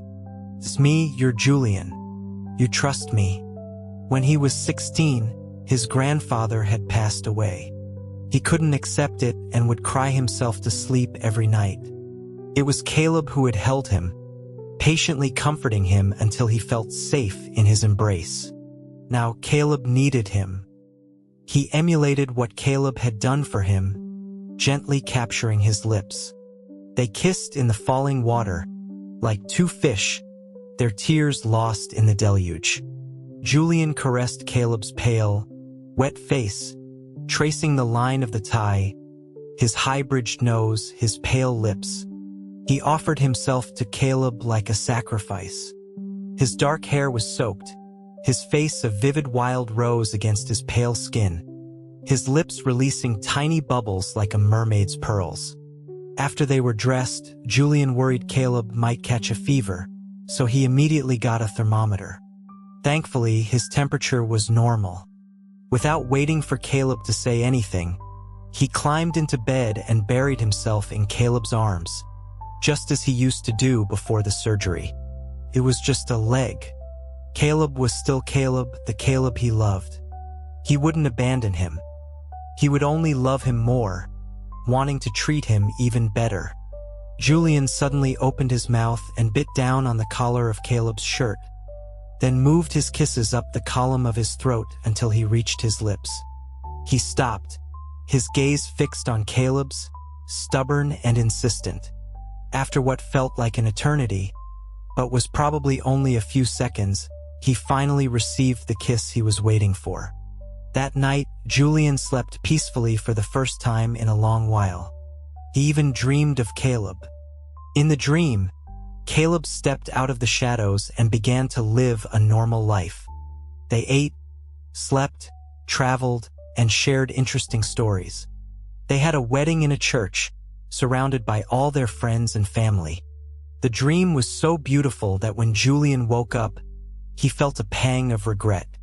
But then he opened his eyes and saw Caleb looking down at him, and he realized that reality was even better. "Caleb." Julian's voice was thick with sleep. He closed his eyes again, as he used to, and snuggled against Caleb for a moment before opening them again. "I'll make breakfast this morning. Let the nurse have the day off. What do you want? American or something else?" he asked enthusiastically, as if the past few months had never happened. Caleb stared at the face so close to his, slowly saying that anything was fine. He then added a question, asking if he needed any help. "You can help me tie my apron," Julian said with a smile, kissing Caleb before getting out of bed. After that night, everything seemed to be moving in the right direction. Although Caleb was still resistant to Julian seeing his leg, his reaction was less severe than before. Julian gave Caleb time to adjust. Once a week, he would blindfold Caleb in the bathroom. He hoped that one day he wouldn't need the tie. Walking with a prosthetic was not an easy thing, even one custom-made for Caleb. Many times, Julian stood outside the window, watching Caleb go through his rehabilitation, his heart twisting in his chest. He was afraid Caleb would fall, afraid he was in pain, afraid he would give up. He knew that no matter how much he loved Caleb, he could never truly understand his experience, could never bear his burden for him. All he could do was watch from the sidelines. Fortunately, Caleb persevered. A year passed while they were abroad. Julian was on the phone with his family, wishing them a happy new year, while planning an outing for him and Caleb. For the past year, aside from physical therapy at home and checkups at the hospital, Caleb had barely gone anywhere. Julian felt that he was now using the prosthetic quite well. Perhaps they should try walking on the street. He cautiously suggested the idea, saying they could go out in the evening to a nearby lake with nice scenery. He wasn't sure Caleb would agree, so when Caleb nodded, he was stunned. When he recovered, he felt an overwhelming urge to cry. Felt like he had truly witnessed a miracle. Julian had never been to this lake. When they arrived, he felt a twinge of regret. It was more crowded than he had expected. He leaned in and asked Caleb quietly if they should go somewhere else. Caleb, dressed in an outfit Julian had picked out, a turtleneck sweater, dress pants, and a camel-colored overcoat, looked no different from anyone else. He shook his head and said it was fine here. He pointed to a vendor selling bread and suggested they buy some to feed the ducks. They bought the bread and found an empty spot. Soon, they were surrounded by a flock of birds. The setting sun painted the sky in kaleidoscopic colors, the crimson light spreading across the lake's surface. The twilight glow colored half of Julian's face as he tossed pieces of bread to a white swan, occasionally glancing at Caleb beside him. Caleb's expression was calm, a faint smile touching his lips whenever Julian looked at him. Just as they were about to finish the bread, an accident happened. A group of children, seeing the flock of birds, came running over, jostling and pushing each other. As they got closer, they became scared of the birds and shrieked, backing away and crashing into Caleb. It wasn't just one child. It was several.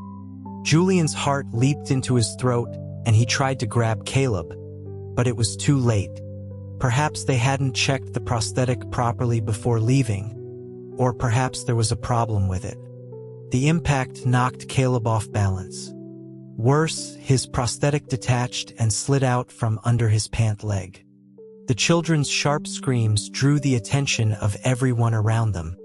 Julian immediately shielded Caleb with his body, stuffing the prosthetic back into his pants and snapping at the onlookers, asking them what they were looking at.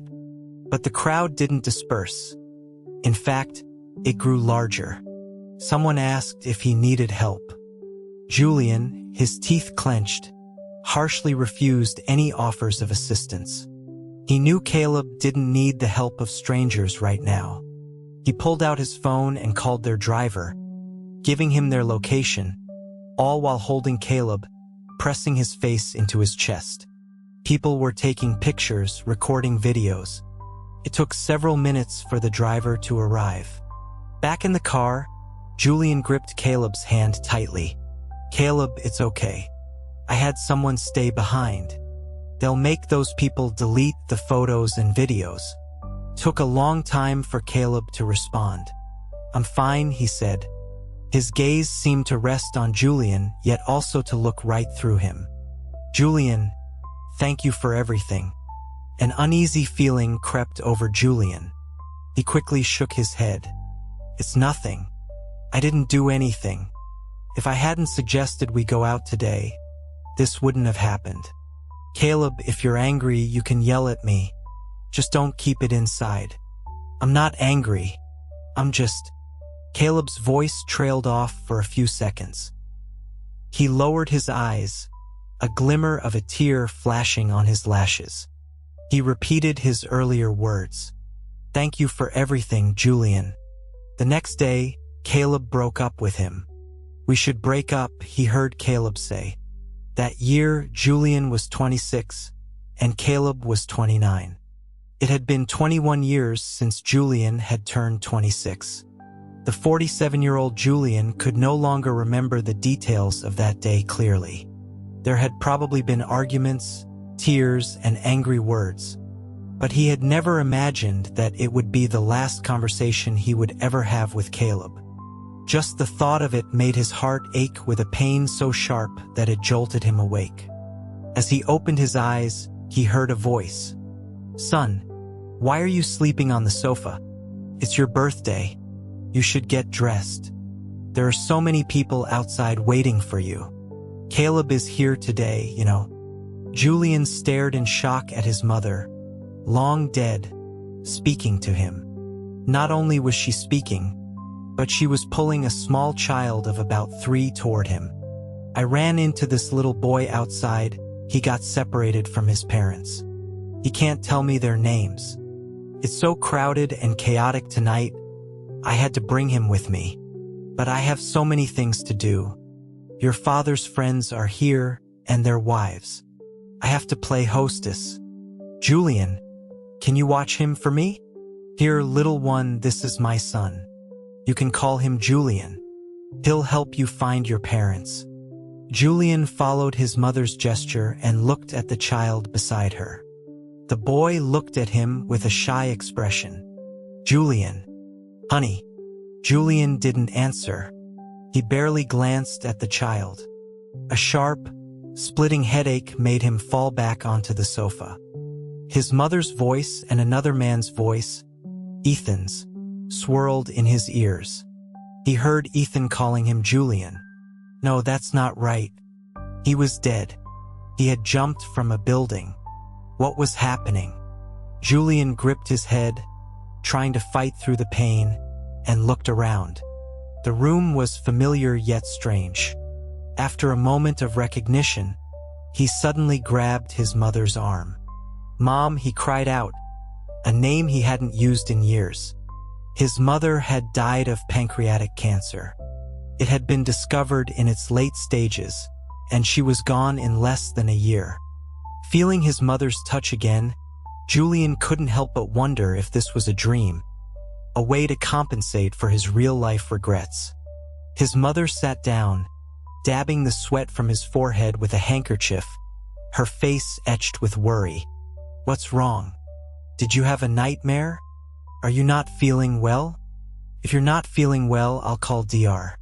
Henson right away. Dr. Henson was their family doctor. Julian couldn't answer. He just stared at his mother, taking in every detail of her face. It was only after she was gone that he had truly understood the pain of being motherless.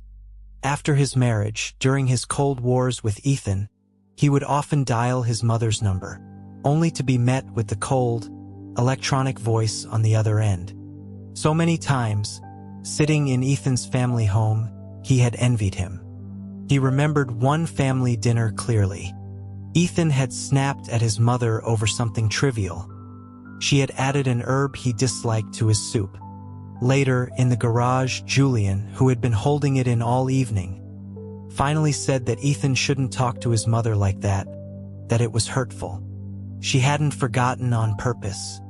Ethan had scoffed. She can forget her own son's preferences. What can she remember? I told her I wouldn't drink it, but she kept insisting. So annoying. Julian's fingers, resting on his lap, twitched. Actually, he said softly, I kind of envy you. Your mom can still nag you. Ethan glanced at him, the irritation on his face softening as he seemed to realize something. He changed his tone. My mom is your mom too. You can call her that. She really likes you. Didn't you see tonight? She kept piling your plate with her specialty dish. She even told me not to bully you at home. As if I would ever bully you. Julian pursed his lips. His mother-in-law wasn't much older than him. He felt awkward calling her mom, and he didn't want to. He only had one mother. Marrying Ethan didn't mean he had become his property. Ethan just shrugged. A classmate of mine, his dad remarried a woman younger than him, and he still calls her mom. He looked at Julian again, pinching his cheek with a slightly possessive gesture. Of course, honey, if you don't want to, you don't have to. His hand shifted from pinching to stroking, his voice taking on a husky, suggestive tone. What can I do? I love you. Julian hated that attitude. It made him feel like a canary in a gilded cage. He had seen men treat their young companions with the same proprietary air at parties. He pulled away from Ethan's touch. Just drive. I don't feel well. Ethan slowly withdrew his hand and said, Okay. What is it? Why are you looking at me like that? His mother thought he had gone mad in his sleep and was even more worried. She took out her phone to call the doctor, but the signal in the cabin was poor. She had to go outside to make the call, leaving the little boy behind in the room. Julian watched his mother leave but didn't follow. He still thought he was dreaming. He stared at the closed door, motionless, until he felt a small tug on his clothes. It was the child. He looked up, his expression a little bolder than before. "Julian, you're crying." He was about to use the tissue in his hand to wipe Julian's tears.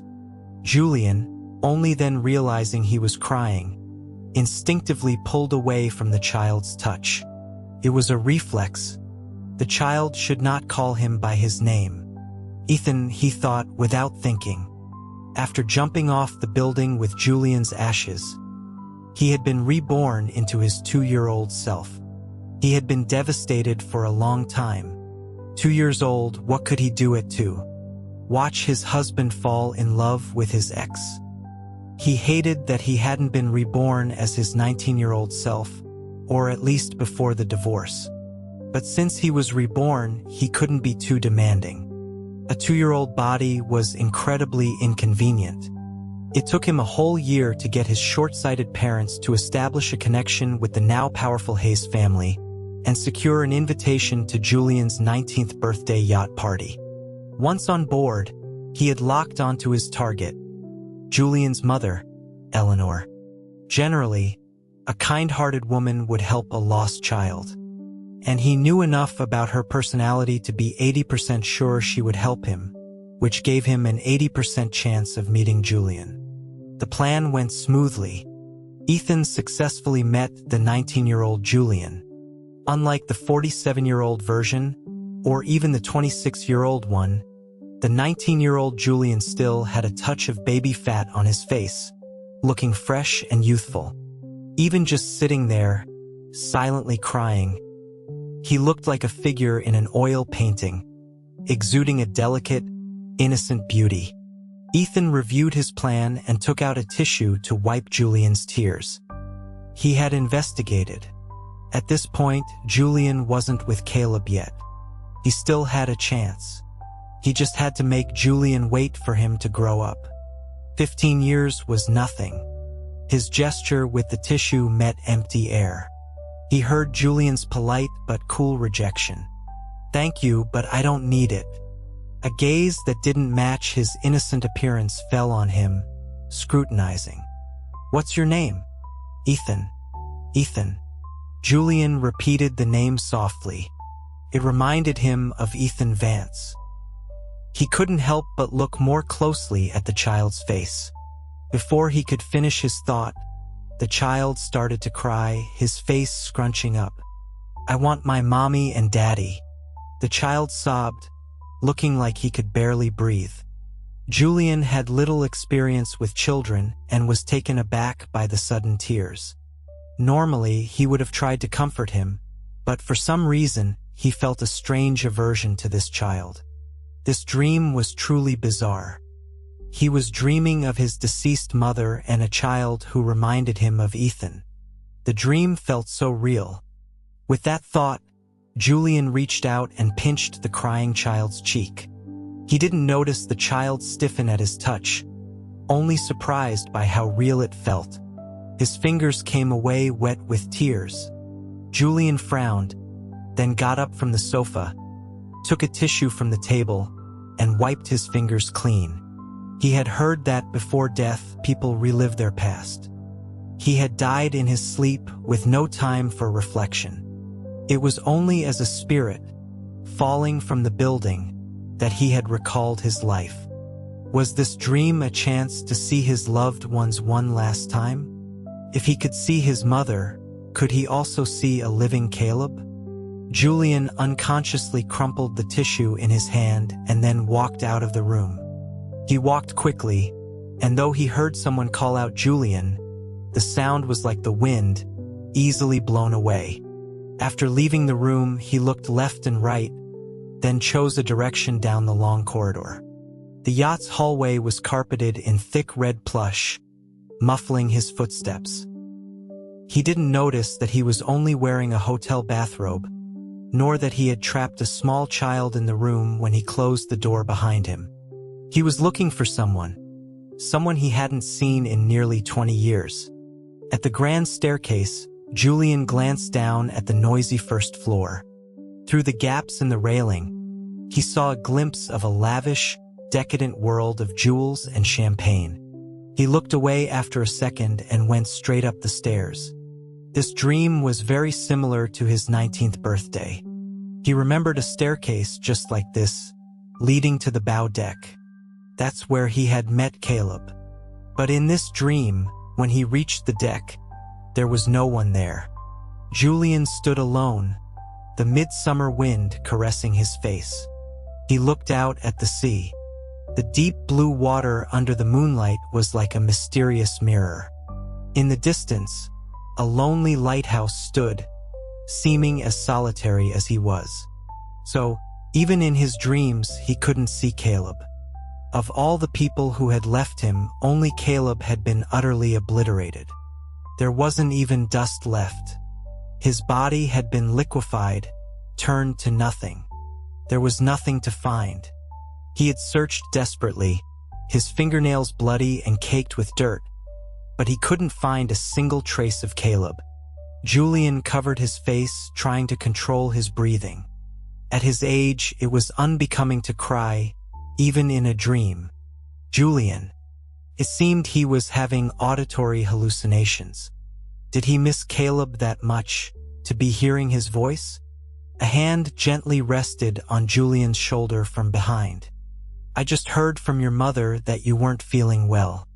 What's wrong? Why are you covering your face? Julian, are you crying? Julian froze. For a second, or maybe 10, he didn't move. Then he turned around and saw the person behind him. Caleb, just as he remembered him from long ago, wearing a white suit, a single rose tucked into his pocket as a boutonniere. His eyes filled with gentle concern. Julian opened his mouth, but all the words seemed to be stuck in his throat. A traffic jam of emotions that left him speechless. He stared at the face in front of him, his eyes growing redder and redder. Caleb leaned down slightly, his brow furrowing at Julian's expression. Are you really sick? Or did someone bully you? Julian, I'm here. Don't be afraid. Tell me what's wrong. Julian took a deep breath and turned away. This dream felt too unreal. How could he be seeing a young Caleb? It was impossible. He had met Caleb for the first time when he was 9. They had separated when he was 26. Later, Caleb had died in a plane crash on his way to Julian's city.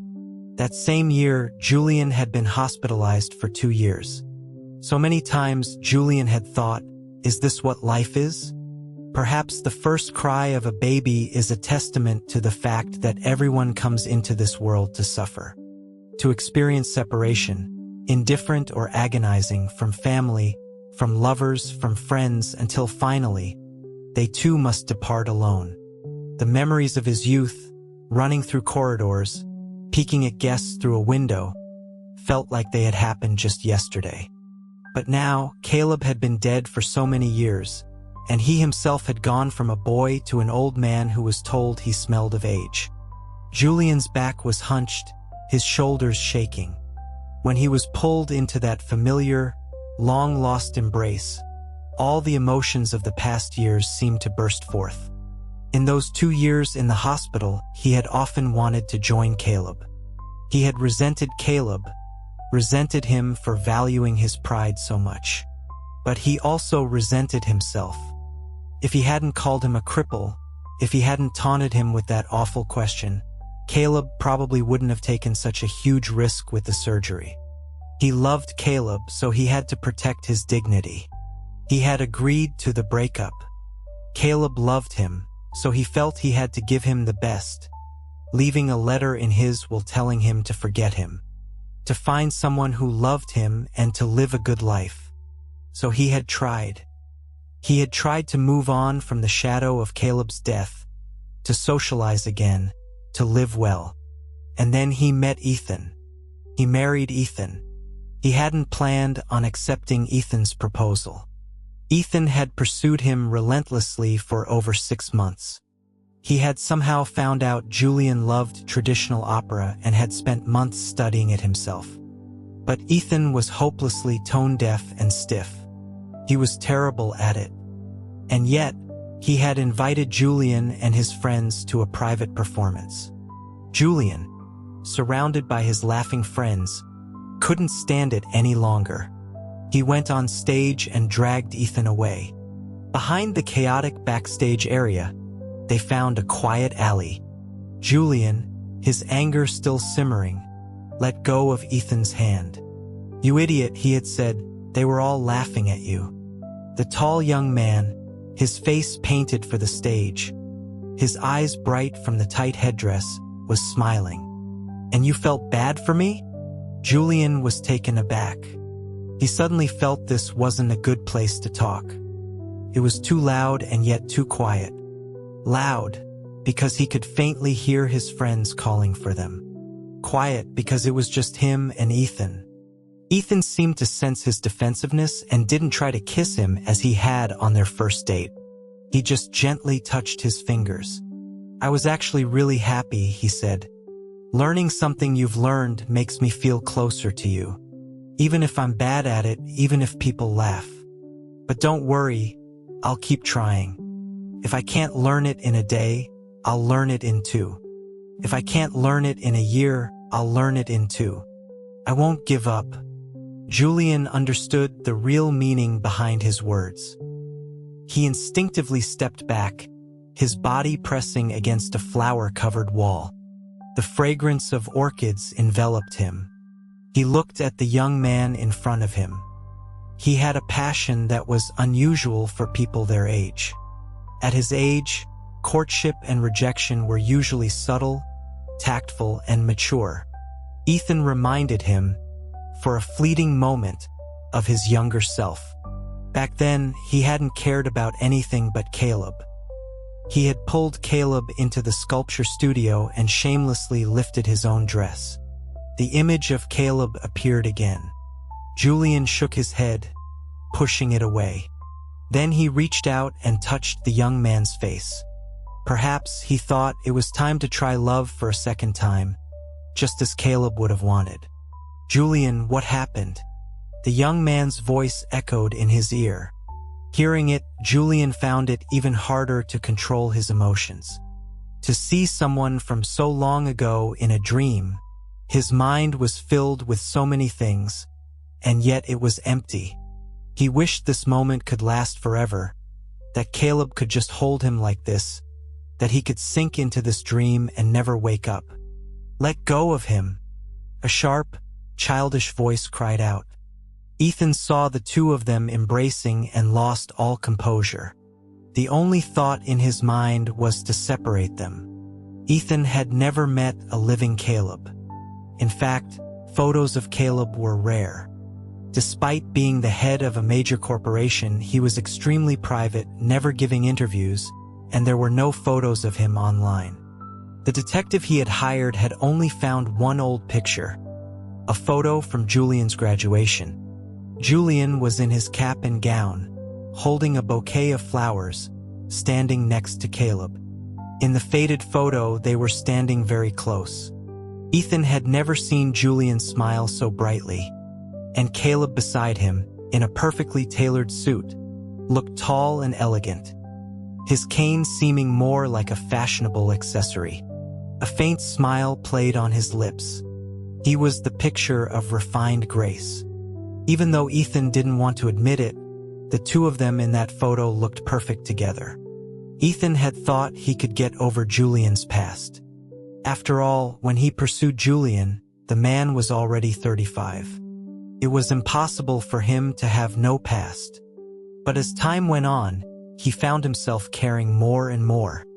Sometimes, when he was with Julian, he couldn't help but wonder what Julian had been like with Caleb. Was he this shy with him too? Had they used this position before? Now, seeing the real Caleb, seeing him holding a bathrobe-clad Julian, Ethan was furious. He rushed forward, trying to pull them apart. But damn it, he was still a child, not even as tall as Caleb's leg. He struggled for a while but couldn't move them an inch, only succeeding in tiring himself out. He had been locked in the room for a while before Eleanor had returned with the doctor. He had run all over the yacht looking for Julian and was already out of breath. Ethan tried to squeeze between them but was brought back to his senses by a calm voice. "Little boy, who are you looking for?" He looked up and met Caleb's eyes. The man's brow was slightly furrowed. One arm was around Julian, the other held a cane. Due to his height, his gaze looking down at Ethan was almost condescending. Ethan's fists clenched at his sides. He once again hated his current age. If he weren't a child, he could at least punch Caleb in the face.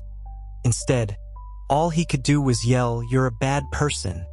You made Julian cry." He vented his frustration by hitting Caleb's bad leg a few times.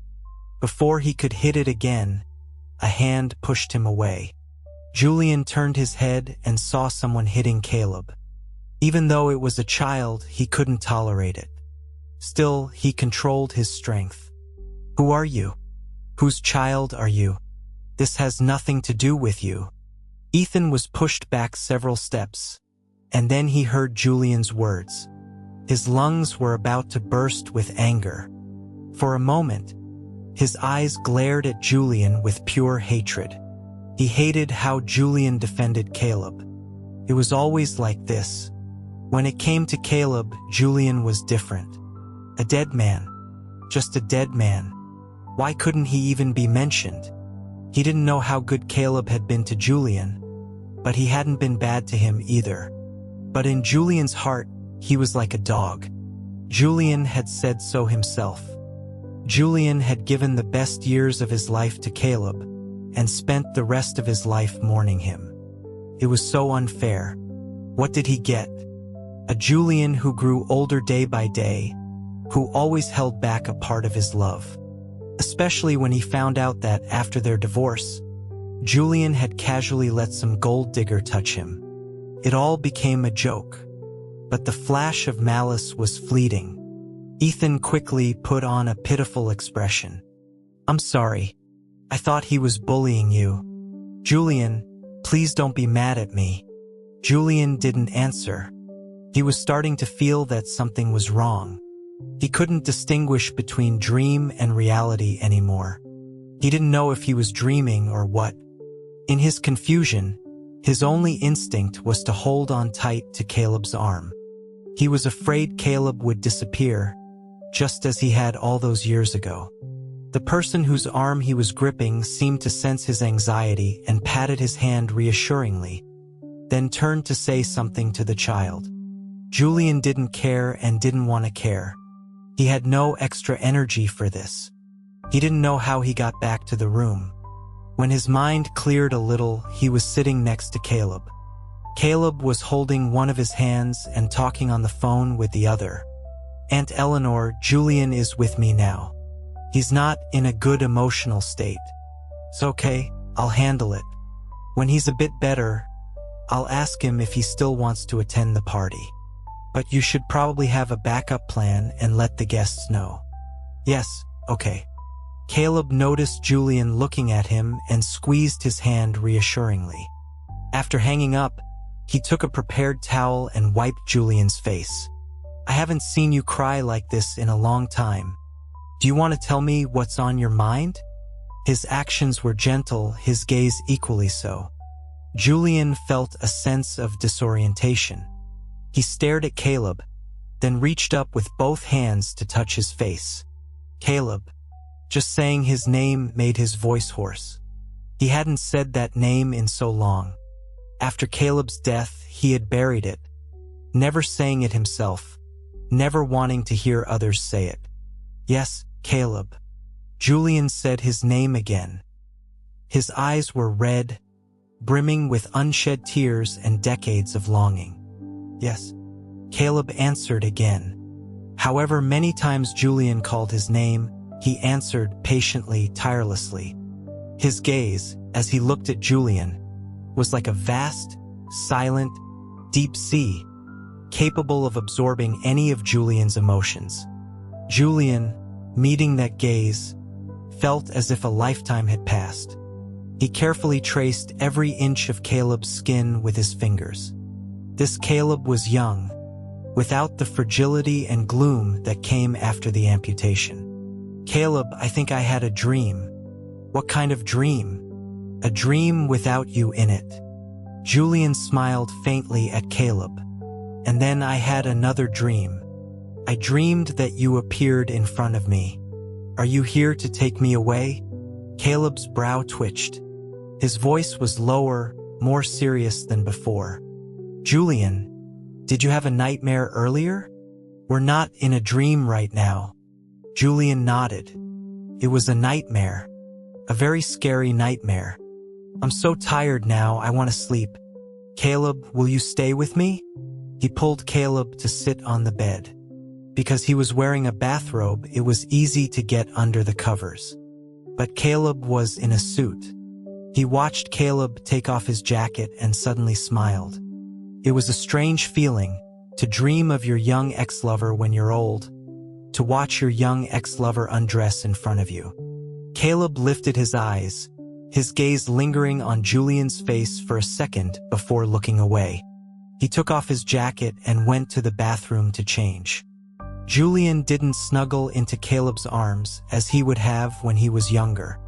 He just lay on his side, facing Caleb, occasionally tracing Caleb's face with his finger. He thought this dream would end soon. The next day, Julian was woken by the sound of waves. He was a bit dazed when he woke up. The window was open, and a sea breeze drifted in, bringing with it a sliver of daylight. He instinctively went to close the window but stopped when he saw his arm. His arm shouldn't look like this. Julian stared at his smooth, pale arm, then turned his hand over. When he was 47, he had accidentally cut his hand, leaving a permanent scar on his finger. Ethan had consulted countless doctors at home and abroad, but none could remove it. But now his hand was flawless, without a single mark. No, that's not right. Wasn't he a ghost? His skin should be pale and bluish. Click. The sound of the door opening. Julian turned and saw Caleb come in. "Did you sleep well?" "Dr. Henson is in the dining room. I just told him your temperature is normal. He said he wants to do a checkup later." Caleb walked to the bed, leaned over, and placed his hand on Julian's forehead. Still no fever. Your eyes are a little swollen, though." He took a hard-boiled egg wrapped in a white napkin from his pocket. "Use this to reduce the swelling." Julian just stared at the man in front of him. Seeing that he didn't move, Caleb started to apply the egg to his eyes himself. At that moment, he was suddenly pulled into a fierce embrace. Ethan was feeling extremely frustrated. Last night, he had been taken away by Caleb's men and hadn't been able to see Julian again. He didn't know what the bodyguard who had returned him to his parents had said, but first thing this morning, he heard them talking about enrolling him in kindergarten. He was 3 now, it was time. His parents lamented that they had told him countless times not to run off, not to go with strangers, but he hadn't listened. Luckily, a kind gentleman had his bodyguard ask around and brought him back. They still didn't know who the man was and felt they should thank him properly. Kindergarten? How could he go to kindergarten? Last night, it was clear something was going on between Julian and Caleb. Perhaps the information the private investigator had found in his past life was wrong. They were already more than just brothers at this point. He had no time for kindergarten. His top priority was to find a way into the Hayes family. He remembered that Eleanor was very fond of children. Ethan put down his milk, climbed off the chair, and walked to his parents with a sullen expression. "I'm not going to kindergarten.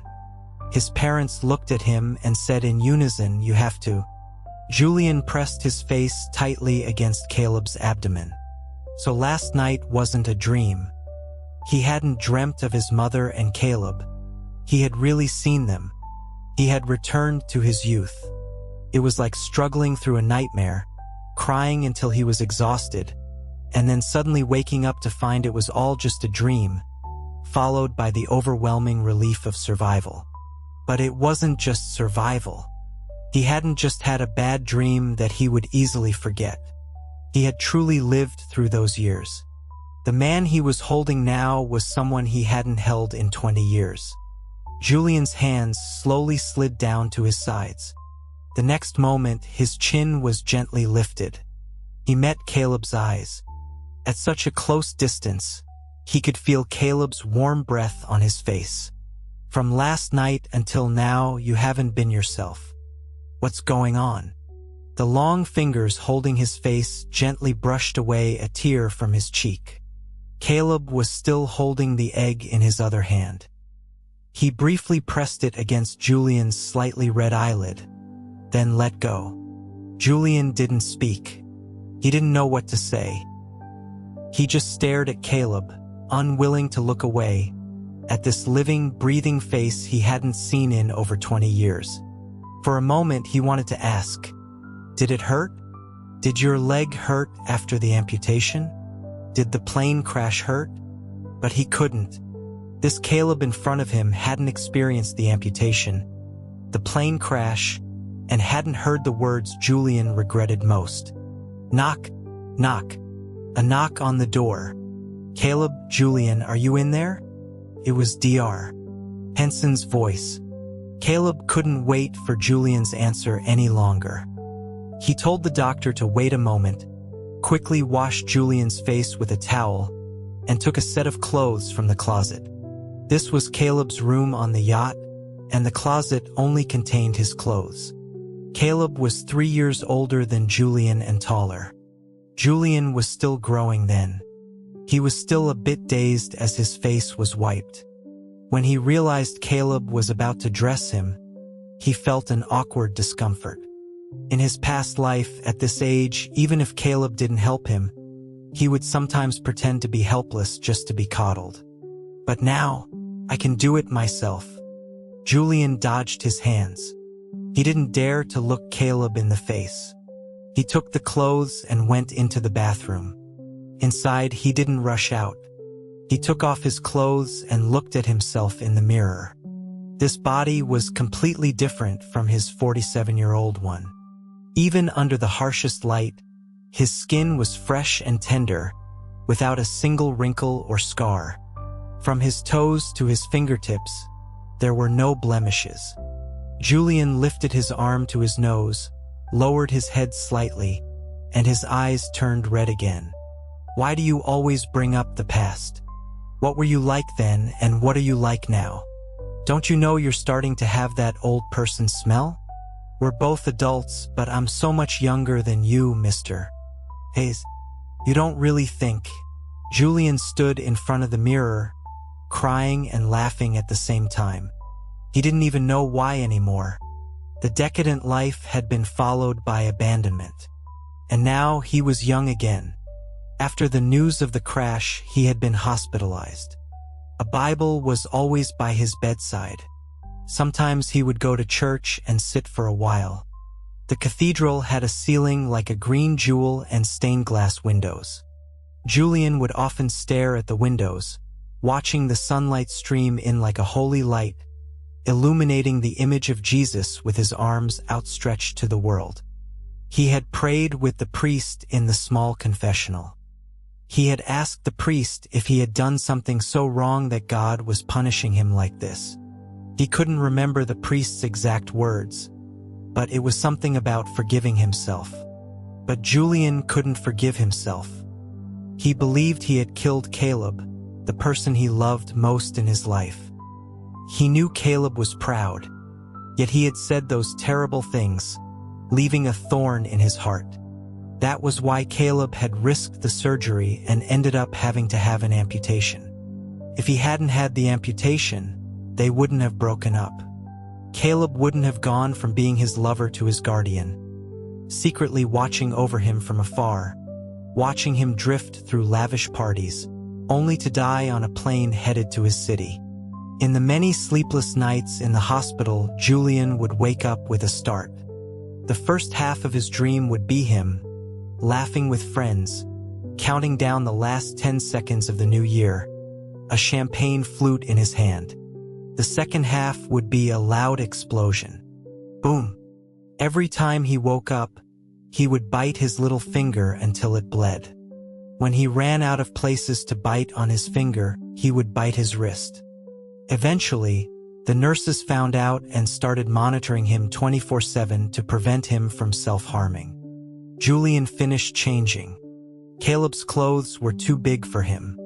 He had to roll up the pant legs before he could walk out. Outside, not only was Dr. Henson there, but almost the entire Hayes family had gathered, except for his grandfather who got seasick. From his father to his several cousins, they crowded the room.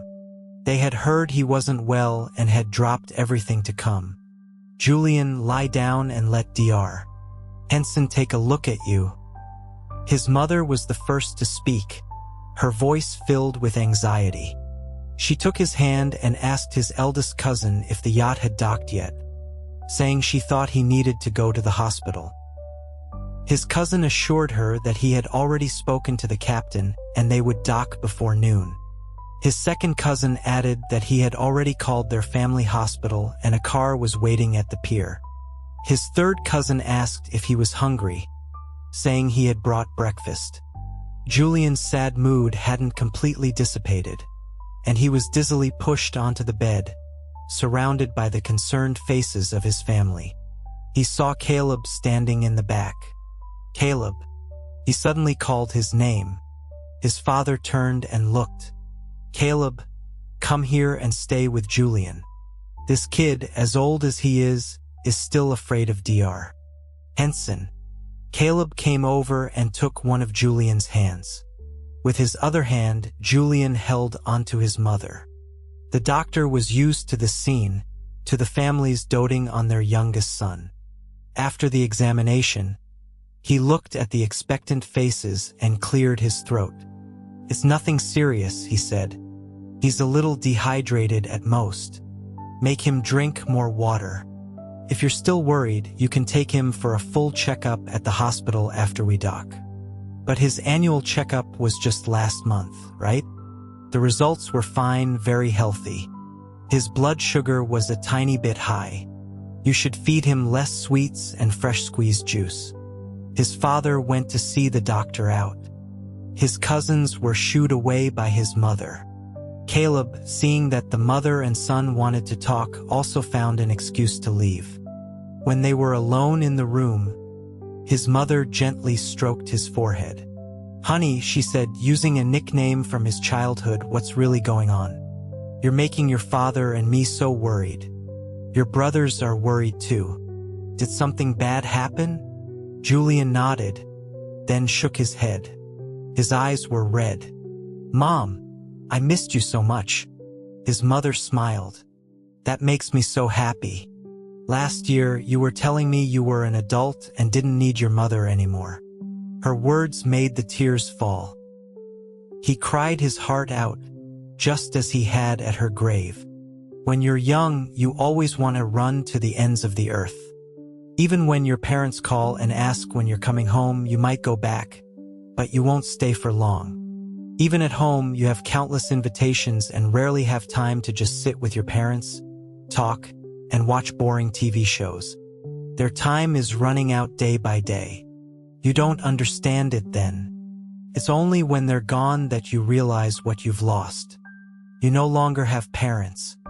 Julian thought, perhaps the second life was a chance to make amends, to fix the mistakes of the past, to reclaim what he had lost.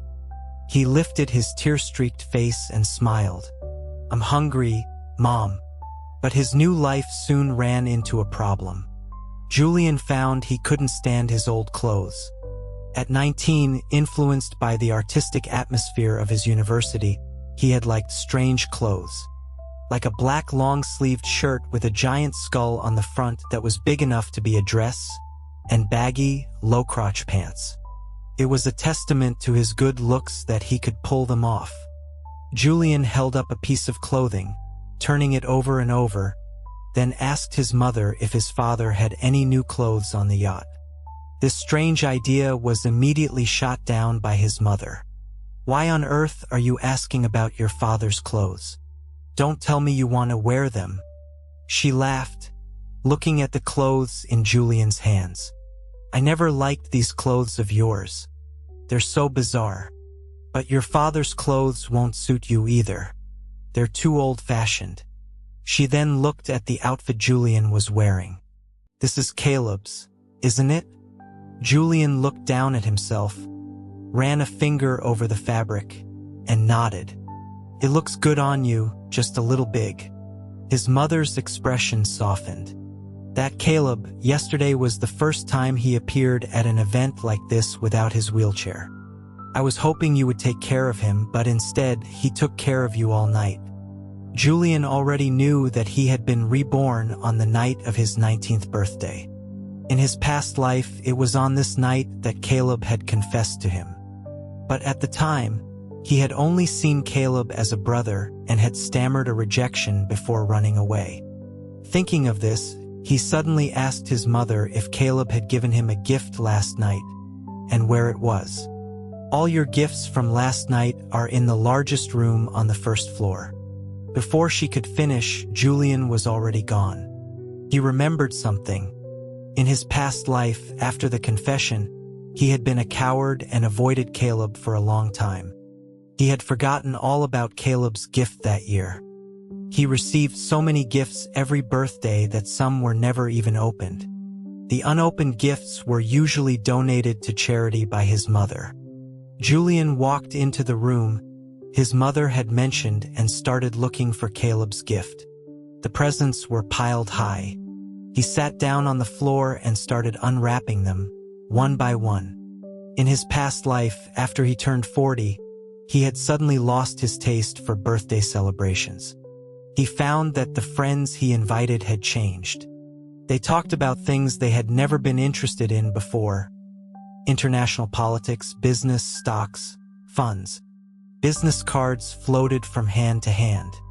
All parties had turned into business meetings. Julian didn't like these topics. He tried to bring up things they used to talk about, but someone would say with a smirk, "Our Julian is still the same, never changes. Unlike us common folk. After 40, he still looks the same. He had his parents to dote on him, and now he has a young husband. No kids, just the two of them. How wonderful." Yeah, one time Julian just posted on his social media about something he wanted to eat. And that young husband of his ran out in the middle of a typhoon to get it for him. We can only dream of that kind of devotion. "Julian, how's your studio doing? Are you getting enough commissions each year? Do you need